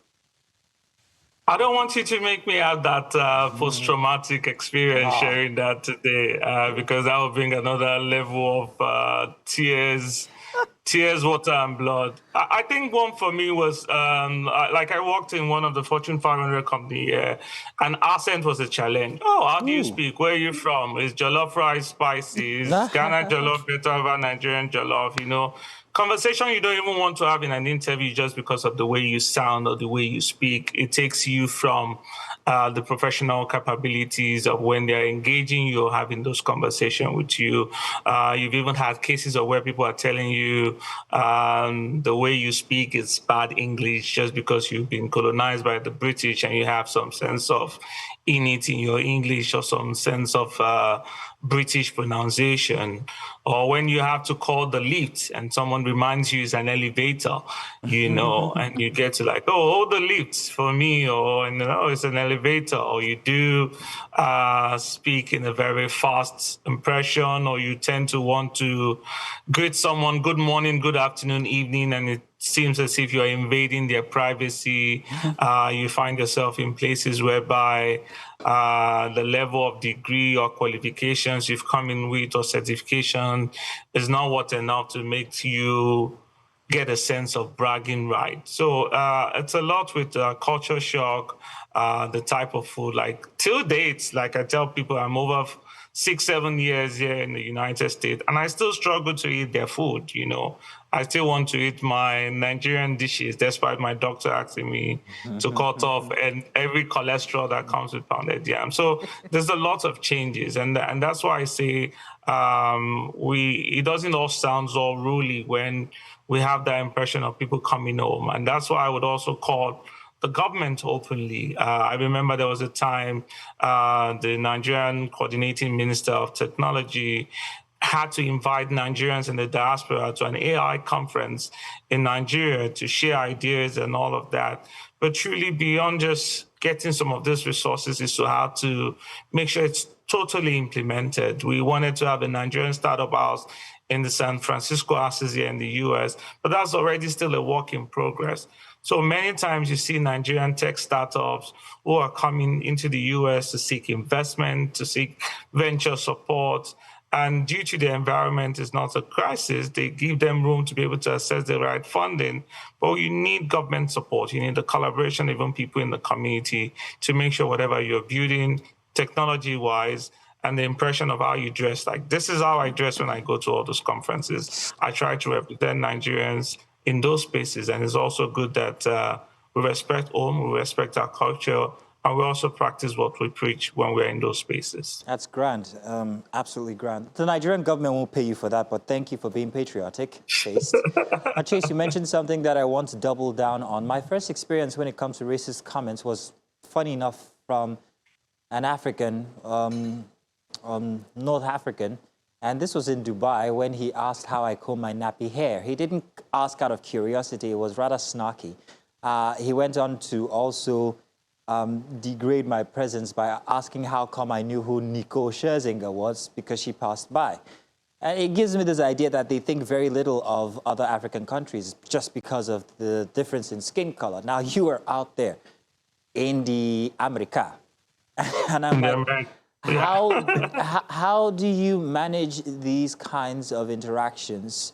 Very unwanted, very degrading, dehumanizing. What's that culture shock like to see another human being talk down to you? What are the impacts on your self-esteem? I think it does. It takes a lot with a lot of patience in this part of the world. And like I said, when you also even leave the country, it's not about finances right now. It's the emotional side of it, to be able to understand what this person is saying and how much more you can respond to them. I've seen someone who walked up to me, and I was working in one of this company, and I was front-facing, and this client, while they were trying to, I used to work at AT&T, and this person came to me and was like, did you move with one of those people that came through the waters, the sea? Dear. Are you part of a group of people who had been relocated in some very funny way? And I was like, no, I relocated through a plane, through a passport. I was stamped into the country. You know, it gets room whereby you find yourself and people ask you different questions that could either make you cry or bring you down or make you feel not worthy. And that's why a lot of time things have changed in the way we approach a lot of things. Like I tell people back home, we'll say, God forbid, on the things that we see, we slap back our fingers. But mental health has now become an issue. It's a lonely space. You find yourself thinking what has gone wrong with you. Maybe you're the type who was doing very well in Nigeria. You had your own driver taking you to the different spaces, and you come here and things change, and you're feeling like your village people have decided to take an extra shift on your matter. But truly, culture shock takes a lot, and it also makes you feel that you're coming into a space that you're ready to serve, you're ready to listen, and you will not pick up a fight when strong languages. But you can always correct them with love and making sure they understand that where you come from and where they also come from, we should all exist as people. And that's why recently you've been hearing issues around foundational Blacks, African Americans, Africans in Africa. It's a lot of conversations that we can't even get into this morning. Well, Chase, I agree with you. It's very hard to not eat pounded yam, but that's a conversation for another day. Olatunde, now for someone who's watching. I wish I can chime in, right? Pardon? I wish I can chime into what Chase said. I remember the fourth job I worked in one of these, I won't call the name, if you count among the biggest companies in the US, it's there, we had an all-hands meeting and they were asking questions. I was running a project for, I think then I was doing project across 10 states in the US, and I was talking about the states. And, Arkansas, the spelling of Arkansas is Arkansas. But you call it Arkansas. Yeah. The spelling of Pennsylvania for Nigeria is called Pennsylvania, but they call it Pennsylvania. So I was having this meeting with VPs, and when I get there, so there's this project in Arkansas, and they're like, "What do you mean, Arkansas?" So my team lead said, "No, it is Arkansas." Oh, I'm sorry, Arkansas. When I got to Pennsylvania, I said it is Pennsylvania, and they were like, so it was really a culture shock. When I got in there, when I was doing all hands meetings, sometimes leading Scrum, they really, sometimes it gets so hard for them to understand my accents. And, the people I've worked with, they were so nice. I said, "Ola, someone said, oh, Ola, I'm sorry. I think there's something wrong with my hair. I'm not hearing you properly."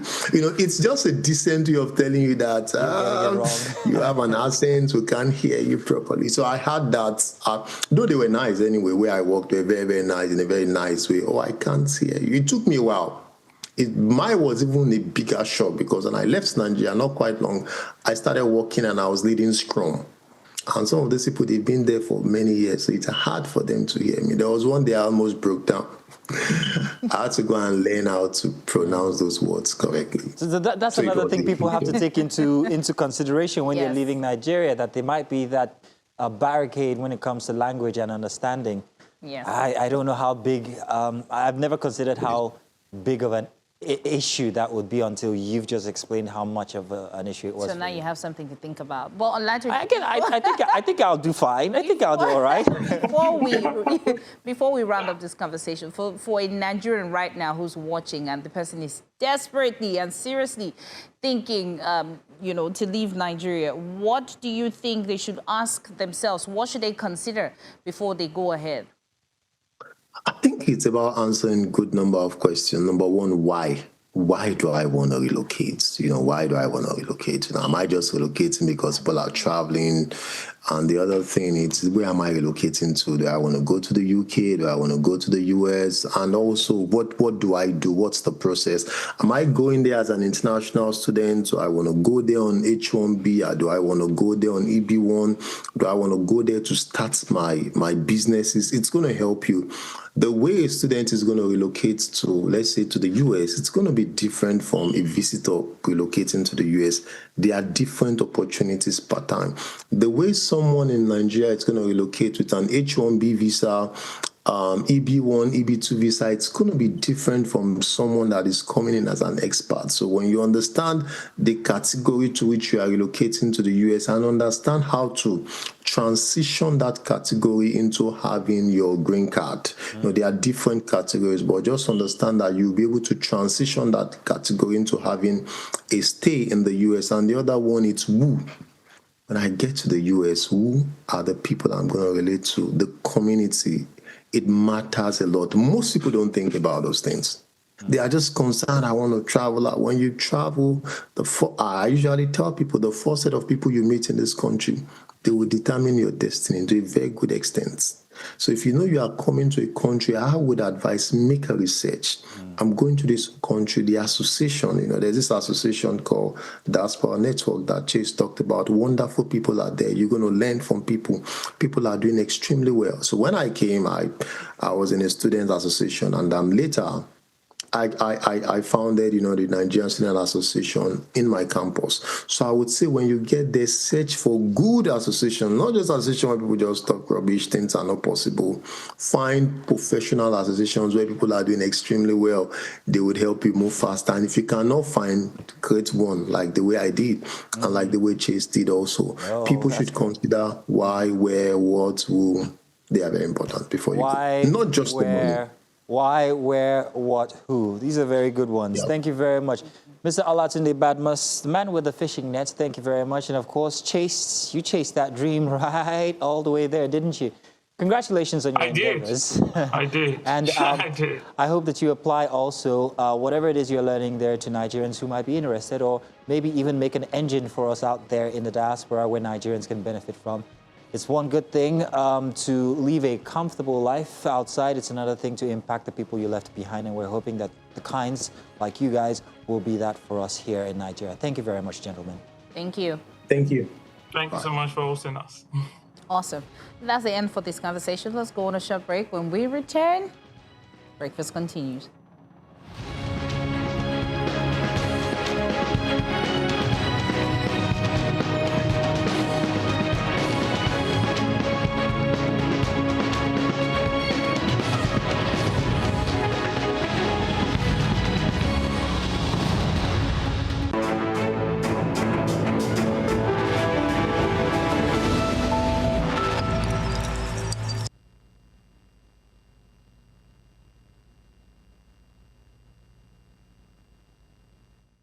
Now, welcome back to the headlines inside of Breakfast Extra. I am Queen Celestine.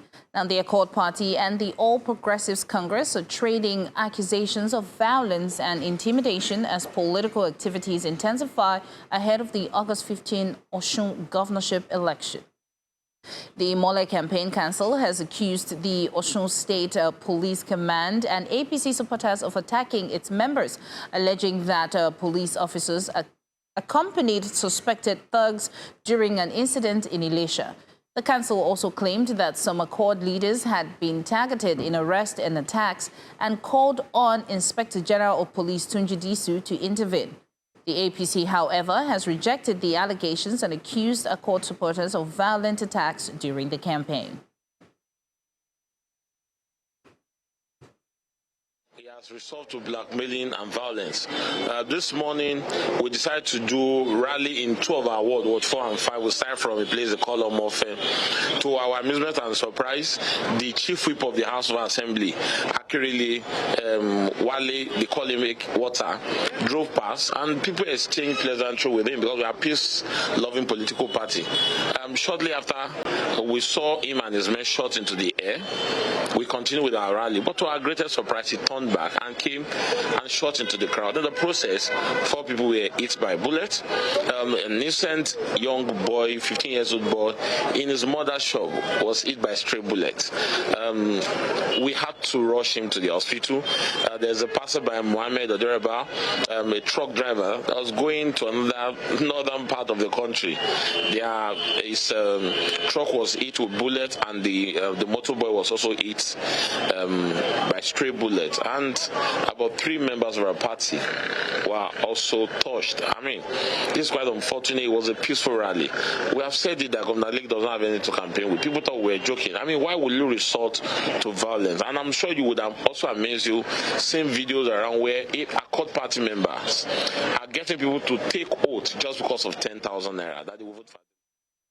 And to Labour matters, Labour leaders are calling for an urgent review of Nigeria's 70,000 naira national minimum wage, saying it no longer reflects the economic realities facing workers. The demand was made at the 2026 Nigeria Rights of Workers Summit in Benin, Kebbi State, as the Labour movement marked 88 years of legally recognized trade unionism in Nigeria. Speaking on behalf of the Nigeria Labour Congress President Joe Ajaero, NLC Deputy President Aldo Amba described the minimum wage as one of the major challenges confronting Nigerian workers. He said the rising cost of goods and services has significantly eroded the purchasing power of the 70,000 naira wage. Pro-transparency groups in Nigeria have raised an alarm over the abuse of the independence of the Economic and Financial Crimes Commission, following a directive by President Bola Tinubu to the anti-graft agency to unfreeze the account of the Osun State government following allegations by the Commission of illegal diversion of funds. The head of Transparency International and the executive director of CISLAC, Anwol Rafsanjani, warned that interference in the operations of the commission will erode gains made in the fight against graft. Rafsanjani said the president's direct instruction to the EFCC to seek the lifting of a court order raises serious questions about the operational independence of the agency, a situation that has become troubling. Society Legislative Advocacy Center, which is the Transparency International Nigeria, is deeply concerned about the implication of the President Bola Ahmed Tinubu's directive or direct intervention in the Economic and Financial Crimes Commission action concerning the account of the Osun State government. While we acknowledge the need to ensure that anti-corruption institutions did not take action capable of disrupting legitimate government functions or being perceived as politically motivated, the President's directive instruction to the EFCC to seek a lifting of a court order raises serious question about the operational independence of the anti-corruption agencies and the judiciary in Nigeria. And that's all we have for the headlines inside of Breakfast Extra. Now we'll go on a short break. When we return, Breakfast Extra continues. Stay with us.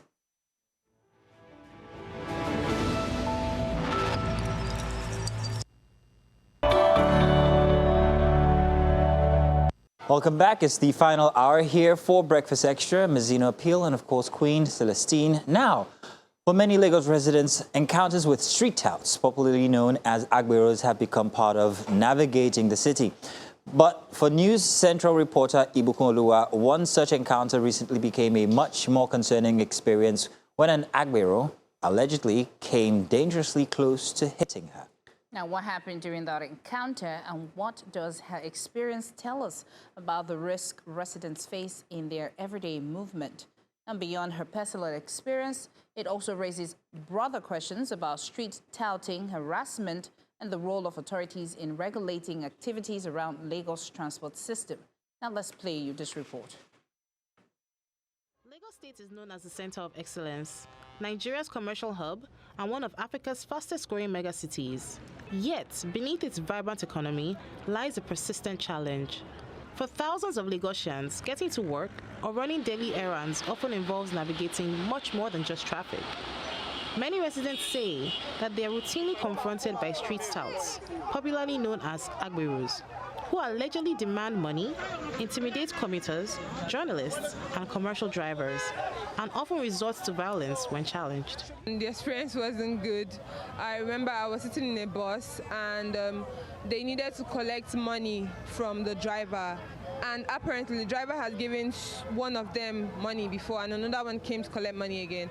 And it really became violent. While some operate around motor parks, bus stops, and markets, others are said to take advantage of the cover of darkness, particularly along the 3rd Mainland Bridge. Residents say that the activities have become increasingly brazen. It's not even really safe out here because even at night, you can't pass where there are plenty. Either they attack you or they beg you for money. No job, you say people are Agbero. What is Agbero? What do you mean by Agbero? People need to survive now. So far they are not thieves, they are not criminals. They have to survive. They survive what they see. At dark, bad things happen at dark time. So you can't differentiate the bad one from the good one because everybody are together, everybody is finding how to survive. Over the years, successive administrations have introduced measures to curb street thuggery and the illegal collection of levies. Yet, many Lagosians believe that the problem persists, raising questions about the enforcement and accountability. See everything, they share pause. There's no money, there's no food, there's no clothes, there's no everything. Go back to your pause. You see a lot of boys will gather you. They will say, Mama, Alpha, please, what do you have? What do you... It's not their fault because they don't have anything to eat. If they have something to eat, they won't have the opportunity to come to you. Although the authorities have repeatedly pledged to tackle the menace, many residents say meaningful and lasting progress will depend on consistent enforcement. In Lagos for News Central, Ibukunlua Daramola. Now, joining us is our correspondent Ibukunlua Daramola and, of course, Benga Ademujimi, Human Design Systems Coach and Social Entrepreneur. I think I'm going to add a comment here to that. Happy Sunday. How are you? Happy Sunday. You went to church, I see. Yes, I had to be. Welcome. Ibuku, you're welcome as well. Thank you very much. Good to have you. Thank you for joining us. Ibuku, just tell us, you experienced the touts, the agberos, or the hustlers, like Street the guy mentioned, street hustlers. Tell us your experience, what happened, and how it led you to doing this report.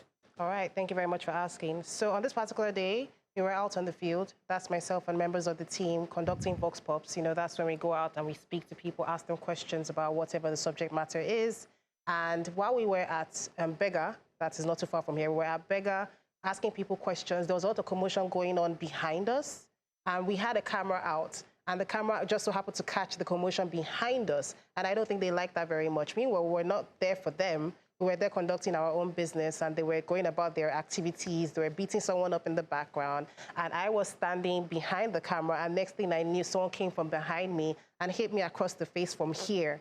He actually hit you? He hit me. He hit you? Yes, he hit me on the face. Coming from off the horse's mouth, now it's not alleged. You're saying that he hit you? No, it wasn't alleged. No, absolutely not. He hit me point blank, and I was dazed. No pun intended. I was just like, okay. And at first, it was just a thing of what just happened. And then he started yelling and he started to insult us, started to insult me. And it was just going, blah, blah, blah, blah. It's like, oh, okay. Of course, members of the team were very confused as to, okay, what exactly is going on here?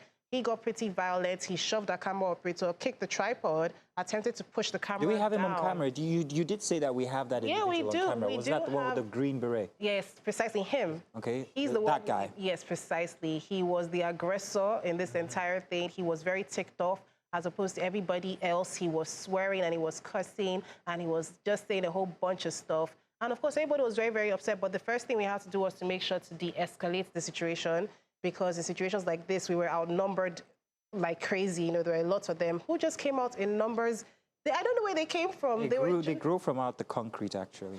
There was a lot of them. I mean, it's funny now. It wasn't funny then, no. They just came out of nowhere. Akede Shele, what happened? I was like, it was just insulting and it was swearing at me. And meanwhile, my face was stinging. I was like, why, BK, are you okay? Yes, I'm fine, but what just happened? Right. The whole thing eventually calmed down when someone who seemed to be their leader or someone that they looked up to came in, and he was like, okay, calm down, everybody calm down, what happened here? And then we explained, and he was the one who told everybody to simmer down and everything. And, you know, he was not trying to advise us that, oh, next time we come anywhere that we should look for someone who looks like a leader amongst the group and tell him that, oh, this is what we want to do. And then he explained to the man, that particular one in the green beret, that, oh, that these are journalists, that you did not see their tags, didn't you see the mic, that you shouldn't be doing things like that, you need to be more careful. And then he faced us and told us that we, as young journalists, should also be more careful. But it's like, there should be more respect. You shouldn't be hitting anyone. Shouldn't be hitting anyone at all. Very interesting thing, Benga. I want to bring you in here. First of all, a very interesting response that she gave us. She had to explain to us what Vox Pops were, but okay. So the general public. Benga, I'm sorry. It's breakfast. We take it with a bit of levity. Benga, she just explained something that seems to have a system in itself. There seems to be a system that drives these people, and if you trace it all the way back, you actually end up with a union. You'd end up with the NURTW. And I'm wondering whether this is a legal, whether this is a supported union, whether this is authorized. Why do we have such a menace now in Lagos where these association or these touts are just given free rein to operate? We have video evidence of people who live in highbrow areas complaining that they can no longer go about their private business in their cars because they get harassed by these touts. It's been on for months, and it would seem that the government is doing nothing. First of all, explain to us what we're seeing here when it comes to the youth and the response we get where they say there are no jobs out there and they have to resort to these kinds of livelihoods. What are we looking at here? What kind of decay, moral decay, societal decay are we looking at? Okay, Mazino,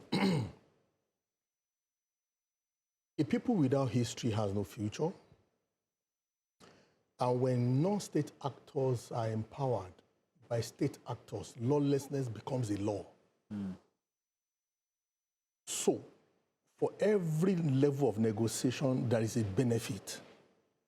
If there are no benefits, they will not be bold to be supported by the state actors for them to be abusing citizens. So it's a cycle, especially the political elite. When you see, I saw that video now, and it reminded me of so many things, so many events. As I'm sitting here, I can give you 2, 3, 4, 5 different engagements that I have been involved. On Tall Milan Bridge, how our tire got busted by something that was deliberately left there, put there. I don't know, but maybe by then, because immediately the thing, less than 5 seconds, they were out. What rescued us that day was because I had the contact of RRS with me, and immediately I put a call through. The ones under the Adeniyi Bridge was, you know, they were called, and like 10-15 minutes they came. Now, when they came, you could see the body language, like a Paris something. But because these people, they know that call came from above, we dare not mess up. We have to do our job here. What are you not saying there? Are you saying that they are in cahoots? Sometimes what you see is a relationship. What kind, I don't know. Between the police and touts? Yes. What you see sometimes is a relationship. I've been involved. The task force came to pull down some buildings, and touts were the ones used to attack the owner of the houses. Police were there standing. It was not government that came to destroy or demolish. It was individual versus individual. And I think the first thing police should do is to save lives there first. Then you can head to the court. But you see whereby even the security agents are backing the touts. So for me, it is not just joblessness. No, I disagree, sir. Because you see, ASU was on strike in 1992, thereabout, for almost 7 months. We were in school as undergraduates. We did not go and start looting. I personally went to a block making industry to go and work and learn how to mold blocks. That was the society we grew up, you know. But today, what happened? So I don't believe it is joblessness. I don't believe it is hunger. I believe that our society, we have grown to a point whereby we endorse, we celebrate mediocrity, and we celebrate crime and criminals. You see people online, you see people on TV. In Nigeria, wealth that cannot be explained are being celebrated. Riches that has no root are being celebrated. Yeah. So people want to make money by all means because they make money, whether you like it or not. Those guys make money. When your tire is busted, when something happens to your bike, when something happens to your car, what happens to your car will be fixed with 5,000 naira. They are asking for 500,000 naira. They've asked for 200,000 naira in my presence before. And I'm like, what's wrong with you? This is just battery issue. In fact, why can't you just help us get a battery charger around here? Let's fix. Then when we are going out of our own church mind, we can say thank you. On my street, Mazino, a car fell into the gutter. A gutter? A ditch. Boys refused to help the man. Until they thought he must bring money before. Where is our humanity? Where is our kindness? We have lost it, oh, if you don't know. This is that we are taken with levity hands. We have lost it. Queen, you've been a victim once or twice. I mean, you live in that part of the country, that part of the state. It's the country. That part of the country. Masino, don't miss it. It's not in Lagos alone, no. Oh. It is not, especially in Southwest. The thing is this, yes, I agree with you that it's not in Lagos alone. Yes, but because of the population here in Lagos. The Lagos dynamic is very different. Yeah. Especially with the relationship that you even spoke about when you were giving that submission. Yeah. There seems to be a certain kind of levity with which they operate, that they're untouchable, they're part of a system. Yes. They remit to someone. At the end of the day, they're in charge of. Because anytime they need them, they are available. So they are part of the non-state actors that has been established illegally or indirectly in the system. So let's go back to the beginning. I know you talked about 1992 and Ibukunlu. I was like, huh? But, first of all, let's go right back. Sorry about that. Where did we come from when it comes to the Agbero system here in Lagos? What are they used for? I remember Louis Thoreau documentary. He came to Lagos and he went about tracing backwards where the money goes. These levies that are collected by these touts. And of course, there was, lo and behold, MC Oluomo in that documentary, and his ties also to politics was mentioned. So there is a straight line between that system, that apparatus, and governance, whether we like it or not. Yeah. So why can't we regulate it if they are necessary? What are we looking at here? Mazino, is it only in Nigeria that we have transport system, public transport system? No. I worked in South Africa. I worked in England. And I can tell you, these countries, they have public transport system. You will never find this menace because there is a regulation, there is a structure, there is a structure that is part of a ministry of transportation that is taking care of them. Why is it relevant in Nigeria? Why is the Agbero system relevant in Lagos? It is relevant in Nigeria, most especially in Lagos, because of our dark hearts.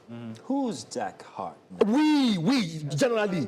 We as human beings, as Nigerians, Mazino, because we are so selfish and we are greedy, our wickedness is on A1 level.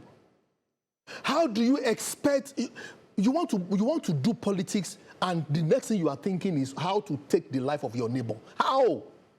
So are you saying that they are machinery for political... They are. It is a public knowledge. They are. We see it. This, about 15 minutes ago in your news, Osun State. Yes. Wait, before the president told EFCC to lift the lien on the Osun State government, who gave EFCC the order? They are shooting sporadically in Osun. No one single person has been brought to book, has been locked up. What's that? Do you understand? So the crime you commit today and does not have consequence, tomorrow it will graduate. It will graduate. Queen, why do you seem like a citizen? What's on your mind? Are you overwhelmed? A penny for your thoughts. You've been...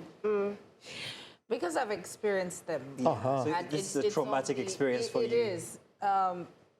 I think my question was to ask, I'm sure everybody knows the Lagos Coastal, our dear famous road. It's now the Olatunde Coastal How Highway. it cut through a lot of, homes. Yeah. And also, I think they had some people at the back by Marwa. So I think they now sleep on the express. Shanties. So they are constantly on the express, now in uncompleted buildings inside Lekki. So I've experienced them by the traffic light where they were hitting my window, about to take off my mirror. And what would they request? What would they ask? I should give them money to eat. They were demanding. Yes, another time they were cussing me that I'm not the one with big God, there's God. I don't know. So for me, my question is, for Lagos State, what can they do to reduce this madness? Okay. Is there an IDP camp to put these people in? Is there where to send them to? Because the more they keep, scattering the shanties, these guys are now literally living next door in the uncompleted building. Like we cure one problem and then we do you know my fear? Another one. Do you know my fear? Tell me. I'm telling you on national TV, I'm thinking of even leaving Lagos. Scary. I'm going to tell you the solution that I feel. Ojota, under the bridge, just 200 meters to where police were stationed. 2 guys came with pistol by 4:35 p.m., knocked my window and said I should bring all my phones. The police, they saw the drama, they saw what was happening. They never came to rescue. But because I had to defend myself, I'm not going to say how I defended myself on TV. And I was driving a car which its door is heavy enough to push you down no matter how heavy you are. So they didn't know. When I was negotiating with them, and immediately I pushed my... So one of them fell, the other one tried to take off. And I brought out what I needed to bring out to hit him. I moved forward, the police stopped me. What were you doing there? I said, Oga, if you don't get away, I will clear you, and I mean it, that very day, because I was desperate. You saw my life under threat. You didn't come to rescue me. You are not asking me, what did I do there? Are you insane? That does not mean there are no good police. That does not mean they have not helped before. But we are saying the bad state now. Now, if you want permanent solution to these things, let other state governors develop their states. That's the permanent solution. Or else, people will keep flooding Lagos State because Lagos State is their London or Hong Kong or America. That's the permanent solution. However, what they need to do, you see, the same people who had Omotakus, Agberos and all that, the rice mill in Imota, how do you get them there? Mazino, are you aware that in Lagos State, this Lagos, there are centers for skis and trainees everywhere. Let's not go there. No, hold on. No, I'm telling you. Wait, but you see, when you go... Very bad states. No, I disagree, sir. Maybe the ones you went to. Perhaps. Maybe the Ministry of Women Affairs and Poverty Alleviation did Innovation Day. A few weeks ago, I was there. Okay. The people who went with me, they were like, do you mean there are things like this in Lagos State? Well, we need to hear more about it. Ministry of Wealth Creation and Employment just did Artisans Day a few days ago. On Tuesday, let your station come. They'll be doing event planners and management graduation for thousands of students. That's good. Not just training, empowered with equipment. That's good. So the question is this: what do our youth look for on social media? Let's ask. What news do they listen to? Let's ask our representative for youth. You've been trending since that report. You've been trending. Yes, she has. Well, what a way to trend, to be rewarded with assault. I guess I should thank him. Very unfortunate. But what's the biggest response you've gotten from people your age regarding this menace? When it comes to unemployment, I know they've talked about the fact that these are unemployed people, like as if it's an excuse. But what's the biggest chatter you've heard from online where you've been trending so far?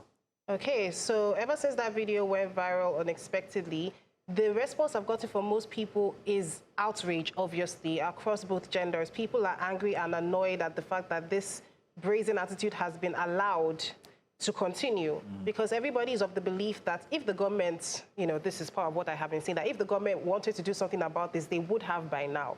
They would have never let it continue to the point that every Tom, Dick, and Harry is being assaulted for unwarranted reasons. People are saying that they should put these people in schemes to educate them, while some others are also saying that, yeah, you could do that, but the problem is these people cannot maintain jobs. That's the opinion that some people have, that you can put them in whatever scheme you want to put them in, you can put them in whatever trainings, you can put them on the farm, but these people perhaps, in quotes, do not have the mental capacity to hold down the fort of a job.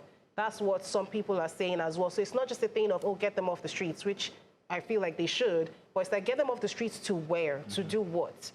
So that has been a lot of the perception. People are angry at the entitlement, as they should be, because why would you come up to me and ask me to give you money that I worked hard for just because, and you say that, oh, we're the owners of the streets, and if a person wants to record content, because I also do content creation, so if I just want to be on the roadside in Lagos, not in anybody's way, I have to pay someone just so I can be assault-free. Where's that done? And it is so common. Yeah. Yeah, it's so common now. It is not normal. I understand that it is normalized, but it is not normal. Yeah. Thank you, sir. It doesn't make any sense. So people are saying that, okay, now what do you want them to do? Like, get them off the streets. But my thing is, get them off the streets to where? I would like to know what the government wants to do in order to get rid of this problem, because it's a big problem. Well, you would like to know what the government wants to do, but is the government ready to do anything? We don't know that. What are the benefits or non-benefits of having them on the streets, and to which associations, with which bodies? I still want to go back to history. As a kid, my first experience of the Agbero system was I wasn't well, and my mom was taking me to the hospital, and this man came to this vehicle, we're in and demanded for money. And he was given the money, and I asked my mother, why did this guy just relinquish his money to this other guy for nothing? It's like, they're called for his life. And I asked what exactly is the meaning of Agbero. It's like, to help to carry load. So historically, that's what they were for. Your money is load now, they're helping. They're helping. But they're supposed to help assist, especially in markets and areas where you offload from vehicles after travels, to help you carry your load. But then that system was taken advantage of to try and extort.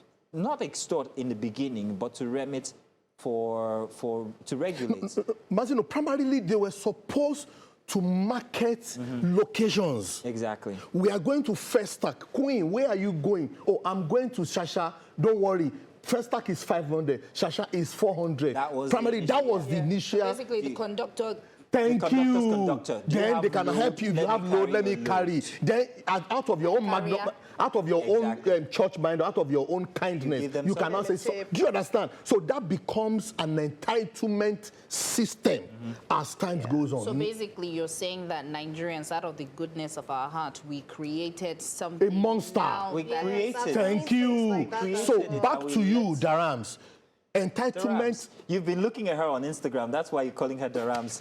That's her Instagram. Entitlement mindset. You are very, very right. Yeah. Do you know what, sir? Do you know what, a security man was hailing me, a Tuale Babani, and I said, don't ever do that to me. My name is Benga. Mr. Benga, good morning. Do you know he got offended and stopped greeting me? Do you get it? Why? Because some people accepted it from him. So he's used to it. So if we stop giving them money, if we stop giving them money that they did not work for, they will have factory reset. I disagree that they cannot keep a job. I disagree. I can tell you here, I can give you a data here, people that our organization are taking off street, train them and give them money to start business, and get them jobs, and today they are better people. It starts with the mind reset, mind re-engineering. And I'm not here to speak for the government, but because I'm there, I'm in that space, and I know what they are doing, our children, what are they looking for? Do you know, ma, that in this Lagos, a lot of times I will put things, every year we do leadership training and entrepreneurship training. We draw out adverts for people to just register. You are not paying anything. You know the first question they will ask? They will say, are you going to give us food? Are you going to give us money? Entitlement mindset. We are saying, come and learn how to fish. You are asking for fish. So, Benga, let me ask, something popped into my mind when we were talking about this. I think when people travel, they boast about Nigeria of always having help. You have a driver, you have a housemaid, you have someone you can call, say, help me, like Mazino, help me to buy, what's that thing that you guys eat in the morning? You know. What's Eba? No, it's not. So we boast of having people that you can always call. Like if somebody calls you for something, there's somebody you can call that say, well, let me help you do it and all that. Now, if we have some of those people like that on the street that anytime you're passing, you just want to give them because they're nice, they help you wash your car, So how do we differentiate? Should we say the agbearers are the ones that are now aggressive and then the good agbearers, we should leave them? So how do There's no way to tell them apart. I think it's a condition if you just, Go on, Bingham, I'm sorry. So this is it. The guy you are helping on your street, you are not just helping him, there is a mutual... It's a transaction. There is thank you. Yeah. But you see, but this one we are talking about, it's entitled. They are bold to do it because they have a sense of backing of the government, of the system. That's the difference.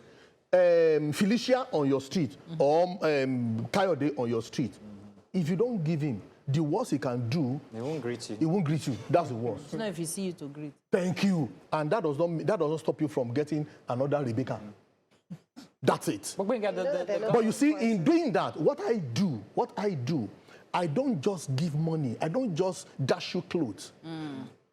With time, thank you, sir. With time, I'm giving you books. I share videos with you. I train you. I empower you mentally. Let me share one with you. The guy who repairs our generator for years, now almost 15 years. His senior brother started with us. Then his senior brother left to do mechanic for cars. So he left generator, now cars. So the younger brother started with generator, almost 15 years now. Do you know what last year? He came to me and said, sir, mo fẹ́ máa bá yín lọ sí àwọn ibi tẹ́tí lọ máa ń ṣe training àti àwọn public speaking yẹn. I want to be following you to where you do your training with multinationals, with schools, with organizations, and your public. I thought it was a joke.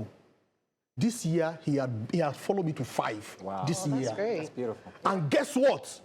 You know what impressed me? He said, sir, I don't just want to do that.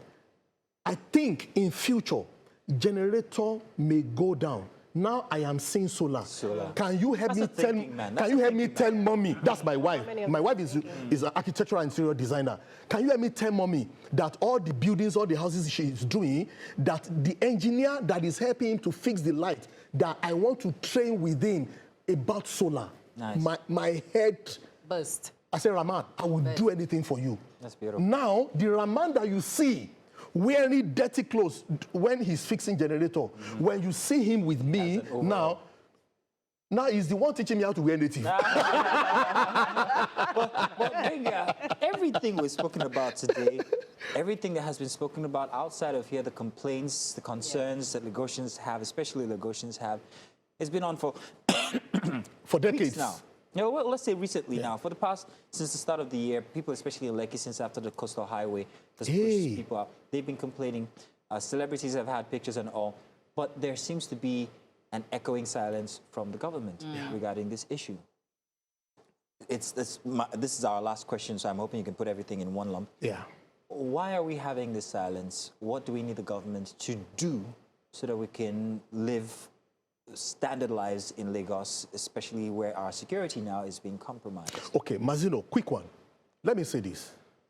When you see that the person you want to fight is a lone voice, you rather keep quiet. But when there are combined forces, you have no choice. You will speak. So our problem is this individualistic fight. How many celebrities have come together and march to the government and say, we cannot take this again? Let me put this on record. Lekki Aja Epe Expressway is the most dangerous road anybody can drive on as I speak, either day or night. Mazino, between here and Yanokpaja, even till Ayobo, I can guarantee you 70–80% safety and security. But you see that axis, I cannot guarantee you 0%. You know one thing, sir. So as it is, let people come together and make a statement to the government. If we don't do that, they will behave as if they do not see. Thank you very much. Real quick, you were going to say something before we round up? Yes, thank you very much. I wanted to say that one thing I have also noticed is within the complaints is the hypocrisy of a lot of Lagosians. Because when this was deemed as a mainland problem, a lot of people were not speaking. Because when they were thinking of Agberos or thinking of the towns, they were thinking of Oshodi, thinking of Bega, thinking of parts of Lagos. But then now that it has turned into an island problem as well, that's when people are speaking up more. But when it was just the mainland, people didn't seem to care. So now I'm just like, that's when you spoke about the collective. Now it's a collective voice. Now that it has a bit more impact. But that's just one thing I wanted to point out. I think it's a Nigerian thing. Well, the insecurity started from the north. Now it's close by. Now it's at home. Yeah, a little too close to home. Ibukun Lua, thank you very much. Darams, as being Ringa, thank you very much. Revo, as we call you. Thank you very much for having me. Good to have you here for this very interesting conversation. I hope you don't have the experience again. I hope not. You guys have been pepper spraying test. I don't deal. I hope you guys have been following the Osun elections. Yes. Well, we have our correspondent on standby. Bernard Akede is in Osun State, and he's going to be bringing us the latest as we await 6 days before the elections. Bernard, it's good to see you again. You were with us during the first hour. Now it's we're about to leave, but we want to get some updates from you. What else has happened since we spoke the last time? What have you discovered? What should we be expecting come the next week as we lead, as we're led to the elections for Osun State?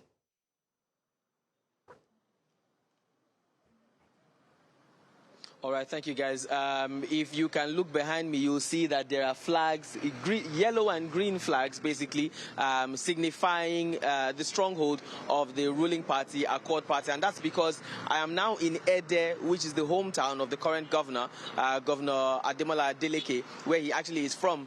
So, you know, it shouldn't be a surprise that the poles on the road are all adorned with the flags of the party. And here it looks like everybody is happy with the governor. Before I continue with you, I'd like to speak to Mr. Omile Unisa, who is also here with me. Daddy Ekaro, sir. Yes, sir. Good morning, sir. So I will speak in English. Daddy, so we are here in Ede, and we know that this is the hometown of the governor. How prepared are the citizens and residents of Ede for the election coming next week? We are prepared well. Yes, the governor is do well for all. That's it. Some people like it. It's working. Okay. Yes. And are the people are afraid? Some people in other parts are saying that they are afraid though, that there may be violence, maybe they'll be fighting. People in Ede, what do they think about that? There's no violence here. Everything is okay. Yes, there's no violence. Okay. Yeah. So will you be coming out to vote on Saturday? Yes, I will vote. Okay. And what's your message to other people around as well for this election? I will tell all people, say, do everything better. Don't do fighting and go and vote. If you vote, just leave the ballots. Yes. And then finally, is there anything that you still want the government to do for not just Ede now, for the people of Osogbo? Well, I want governor to do better than this, even like education.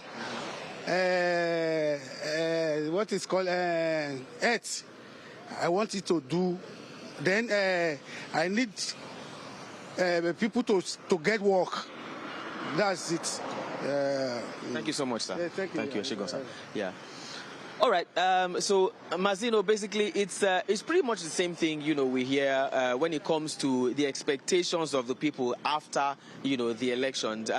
What they want, regardless of who wins the election, are the basics generally, you know, education, health. I would have said good roads, but here in Ede, the roads are really, really good. And there's no surprise, of course, this is the governor's hometown. But again, you know, in the course of this election preparation, we'll be touching different parts of the state as far and as wide as we actually can reach to feel the pulse of the people and bring these reports as regards what should be expected come August 15th when citizens of Osun State go to the polls. Well, thank you very much, Bernard. Thank you. I'm sure I will bring you on the news inside the 12 noon bulletin, so we'll still talk some more. But thank you very much. Thank you so much, Bernard. Now, before we end, let's tell you that the views and submission and opinions of all the guests are theirs only and are not associated with News Central. And with that, we've come to the end of Breakfast We have come to the end of Breakfast Extra. I'm sorry, it's because we're switching very soon. Tomorrow is going to be Breakfast Central. But Mega, before we go about the Osun election, I wanted to know what you think. Is it a two-man race between Adeleke and Oyebamiji? It's not, forget that. Because I'm seeing less and less people talk about the changes, the policies, what they want. Instead, we're focusing on these two men. What's your take, real quick, 30 seconds? It's between Governor Adeleke, the federal might, and former Governor Yetola, present minister. The battle is between them because they do not want the man back. But the Osun people, if you follow the news very well, and if you call people on ground, they will tell you that we don't want, people are saying we don't want money. We want change that can transform our lives. We want working educational system. We want schools that are equipped, well equipped to international standard. We want a working health facilities. We want infrastructures. That's what people are saying. And they said that in the last 4 years, this man did not concentrate in Osogbo, that he had been going inside the bushes, the villages, and all that. And for me, I don't see any reason why APC, please, 32 governors are with you already. Leave this one. Yeah. Queen, were you about to bring us an update or something? Yes, we have our correspondent, Mercy Babajide, also in Osun State to give us an update. Mercy, go ahead.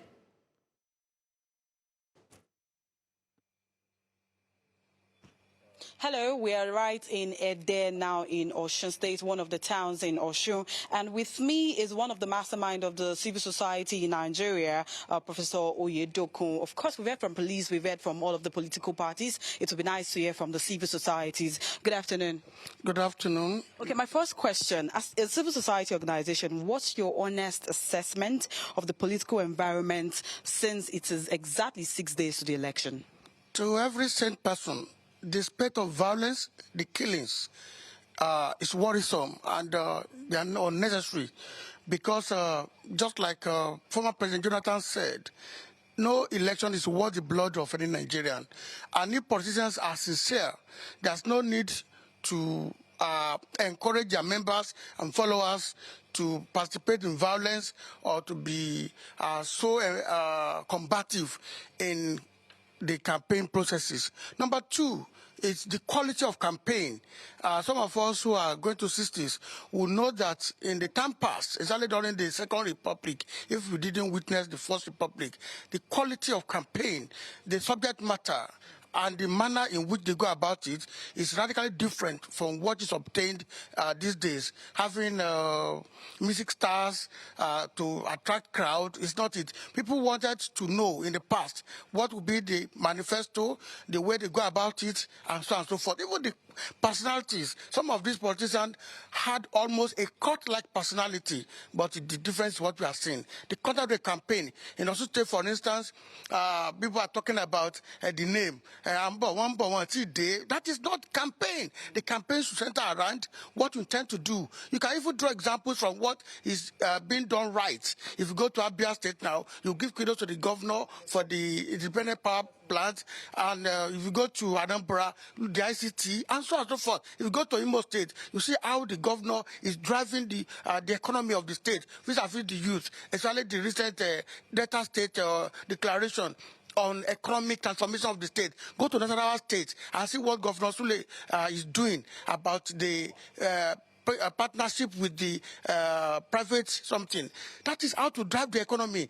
Let us even do examples of what Chief Awolowo did in the First Republic on so many things, revolutionizing agriculture. But these days about abuse, tantrums that we witness, and so unfortunate. So what do you think we can do different? I mean, things can still change because it's just 6 days before elections. We've been talking, even the tone of the violence can be toned down, because if they reduce the tantrums, if they reduce the kind of brickbats, the shenanigans they throw around, they should concentrate on what they intend to do and be are receptive to opposition. In any society, you should be ready to embrace opposition. You even should.